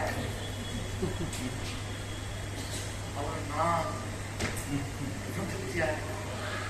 ಯಾಕೆ? ನೀವು ಆದರದಿಂದ ಬಡಿಸಿ ನಾನು ಸಾಕಂತ ಇದ್ದೆ, ನೀವು ಅನಾದರ ಮಾಡಿ ಬಡಿಸ್ಲಿಕ್ಕೆ ಶುರು ಮಾಡಿದಿಲ್ಲ, ನನಗೆ ಇನ್ನೂ ತೃಪ್ತಿ ಆಗಿಲ್ಲ. ಇಷ್ಟು ಸೂಕ್ಷ್ಮವಾಗಿ ಸೂಚನೆ ಕೊಟ್ಟು ಇರುವ ಎಲ್ಲ ಪದಾರ್ಥವನ್ನು ಬಡಿಸ್ಲಿಕ್ಕೆ ತೃಪ್ತಿ ಆಗಿದೆ ಅಂತ ಹೇಳ್ತಾರೆ. ನಾವು ಶ್ರಾದ್ದಗಾತ್ರವನ್ನು ಮಾಡಲಿಕ್ಕೋಸ್ಕರ ನೀವು ಬಂದಿ ಅಂತೇಳಿ ನೀವು ಒಳ್ಳೆ ಓದ್ಕೊಂಡಿದ್ದ, ವೇದಾಂಗ ಪಾರಂಗತನಾಗಿದ್ದ, ಒಳ್ಳೆ ತಪಸ್ಸಂಪನ್ನಾಗಿದ್ದ.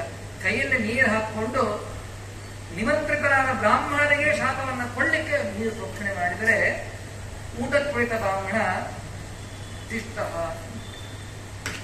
ನೀರು ಹಾಕಿದ್ರೆ ಅಲ್ಲೇ ನಿಂತು ಬಿಡ್ಲಿ ಅಂತ ಬಂದ್ಬಿಟ್ರೆ, ಅವ್ರು ಪ್ರೋಕ್ಷಣೆ ಮಾಡಿದ ನೀರು ಈ ಕುಳಿತ ಬ್ರಾಹ್ಮಣ ಕೈ ಹಿಂಗ್ ನದ್ದಿದ್ದಕ್ಕೆ ನೀರು ಆಕಾಶದಲ್ಲಿ ನಿಂತು ಬಿಡ್ತು. ನೀರು ಹಿಂಗೆ ಏನೇ ವಸ್ತು ಮೇಲೆ ಹಾಕಿ ಕೆಳ ಬರ್ಬೇಕ್ರೆ ನಿಲ್ಲೋ ವಸ್ತು ಯಾವುದೂ ಇಲ್ಲ. ಆಕಾಶದಲ್ಲಿ ಅವನು ಶಾಪ ಕೊಟ್ಟ ನೀರನ್ನ ಕೈ ಹೀಗೆ ಮಾಡಿದ್ರೆ ಆಕಾಶದಲ್ಲಿ ನಿಂತು ಬಿಟ್ಟು. ಇದಕ್ಕೆ ಬ್ರಾಹ್ಮಣ, ನೀವು ಸಾಮಾನ್ಯ ಬ್ರಾಹ್ಮಣ, ಬಂದು ಕಾಲಿಗೆ ಬಿಟ್ಟು ನಮಸ್ಕಾರ ಮಾಡಿ ತಪ್ಪಾಯ್ತು, ನೀವು ಬಹಳ ದೊಡ್ಡವರಿದ್ದೀರಿ, ನಾ ಏನೋ ತಿಳಿಯದೆ ಅಪಚಾರ ಮಾಡಿದೆ, ಕ್ಷಮಾ ಮಾಡಿ, ನೀವು ನಕಾರ ಹೇಳ್ಬಿಟ್ರಲ್ಲ, ನನಗೆ ತುಂಬಾ ದುಃಖ ಆಯ್ತು, ಶ್ರದ್ಧೆಯಿಂದ ಮಾಡ್ತಾ ಇದ್ದೆ. ಅವರನ್ನು ನೋಡ್ತಾ, ನೀನು ಮೊದಲು ಚೆನ್ನಾಗಿ ನಾನು ಸುಮ್ಮನಿರ್ಬೇಕು ಅನ್ಕೊಂಡೆ, ನೀನು ಅನಾದರ ಮಾಡಿ ಬಡಿಸಕ್ಕೆ ಶುರು ಮಾಡಿದಿಲ್ಲ, ಅದಕ್ಕೆ ನಾನು ಹೀಗೆ ಮಾಡಿದೆ, ನೀವು ಶ್ರಾದ್ದಘಾತ ಆಯ್ತಂದ್ರೆ ಏನ್ ಮಾಡಬೇಕು ಅಂತ ಹೇಳಿದಾಗ, ಆವಾಗ ಆ ಬ್ರಾಹ್ಮಣ ಹೇಳ್ತಾ, ನೋಡು ಕೆಲಸ ಮಾಡು, ನೀನು ಪುರುಷ ಸೂಕ್ತವನ್ನ ಪಾರಾಯಣ ಮಾಡು. ಶ್ರಾದ್ದದಲ್ಲಿ ಏನಾದರೂ ಲೋಪವಾಗಿದ್ರೆ ಅದು ಪುರುಷ ಸೂಕ್ತದ ಪಾರಾಯಣದಿಂದ ಶ್ರಾದ್ದದಲ್ಲಿ ಆದ ಲೋಪದ ಪರಿಹಾರವಾಗುತ್ತೆ. ಗೊತ್ತ್ರಿ, ಅದು ಯಾರೂ ಮಾಡೋದಿಲ್ಲ ಅಂತ ಗೊತ್ತು. ಅದಕ್ಕೆ ಶ್ರಾದ್ದ ಕರ್ತರು ಏನ್ ಮಾಡಿದ್ರು, ಶ್ರಾದ್ದ ಪುಸ್ತಕ ಬರೆಯೋರು ಪುರುಷ ಸೂಕ್ತವನ್ನ ಮೊದಲಿಗೆ ಬರಬೇಕು. ಪುರುಷ ಸೂಕ್ತ ಕಳಶ ಅಭಿಯಂತರ ಮಾಡಬೇಕಾದ್ರೆ ಸಂಪೂರ್ಣ ಪುರುಷ ಸೂಕ್ತ ಹೇಳೇ ಶ್ರಾದ್ದ ಶುರು ಆಗದೆ ಪುರುಷ ಸೂಕ್ತ. ಮುಂದೆ ನಾವು ಹೇಳೋದಿಲ್ಲ, ನಾವು ಲೋಪ ಮಾಡೋದು ಗೊತ್ತೇ ಗೊತ್ತದೆ, ನಾವು ಹೇಳೋದಿಲ್ಲ ಅನ್ನೋದು ಗೊತ್ತದ. ಅದಕ್ಕೆ ಶ್ರಾದ್ದ ಶುರು ಮಾಡಬೇಕಾದ್ರೆ ಪುರುಷ ಸೂಕ್ತನ ಪೂರ್ತಿ ಹೇಳಿ ಶ್ರಾದ್ದ. ಹಾಗಾದ್ರೆ ಶ್ರಾದ್ದದಲ್ಲಿ ಏನಾದರೂ ಲೋಪಗಳಾಗುತ್ತಿದ್ರೆ ಆ ಲೋಪದ ಪರಿಹಾರ ಅಲ್ಲಿ ಮಾಡುವ ಪುರುಷ ಸೂಕ್ತದ ಪಾರಾಯಣದಿಂದ. ಏನೋ ಪುರುಷ ಸೂಕ್ತವರು ಹೇಳಾರಂತಲ್ಲ, ಅದರ ಹಿನ್ನೆಲೆಯಲ್ಲಿ ಯಾರು ಗೊತ್ತಾ, ಬ್ರಾಹ್ಮಣರು ನೀರನ್ನ ನಿಲ್ಲಿಸಿದ ಮಹಾನ್ ಭಾವ. ಏನದು ನೀರಂದ್ರೆ ಏನು? ಆಪಹ. ನೀರನ್ನು ಆಪಹ ಅಂದ್ರೆ ನೀರು, ಅದು ನೀರು ಮಾಡಿದ್ರು, ಆಕಾಶ ನಿಲ್ಲಿಸಿದ್ರು, ತಡದಂದ್ರೆ ಸ್ತಂಭ, ಆಪಸ್ತಂಭ ಋಷಿಗಳು ಅಂತ ಬ್ರಾಹ್ಮಣ.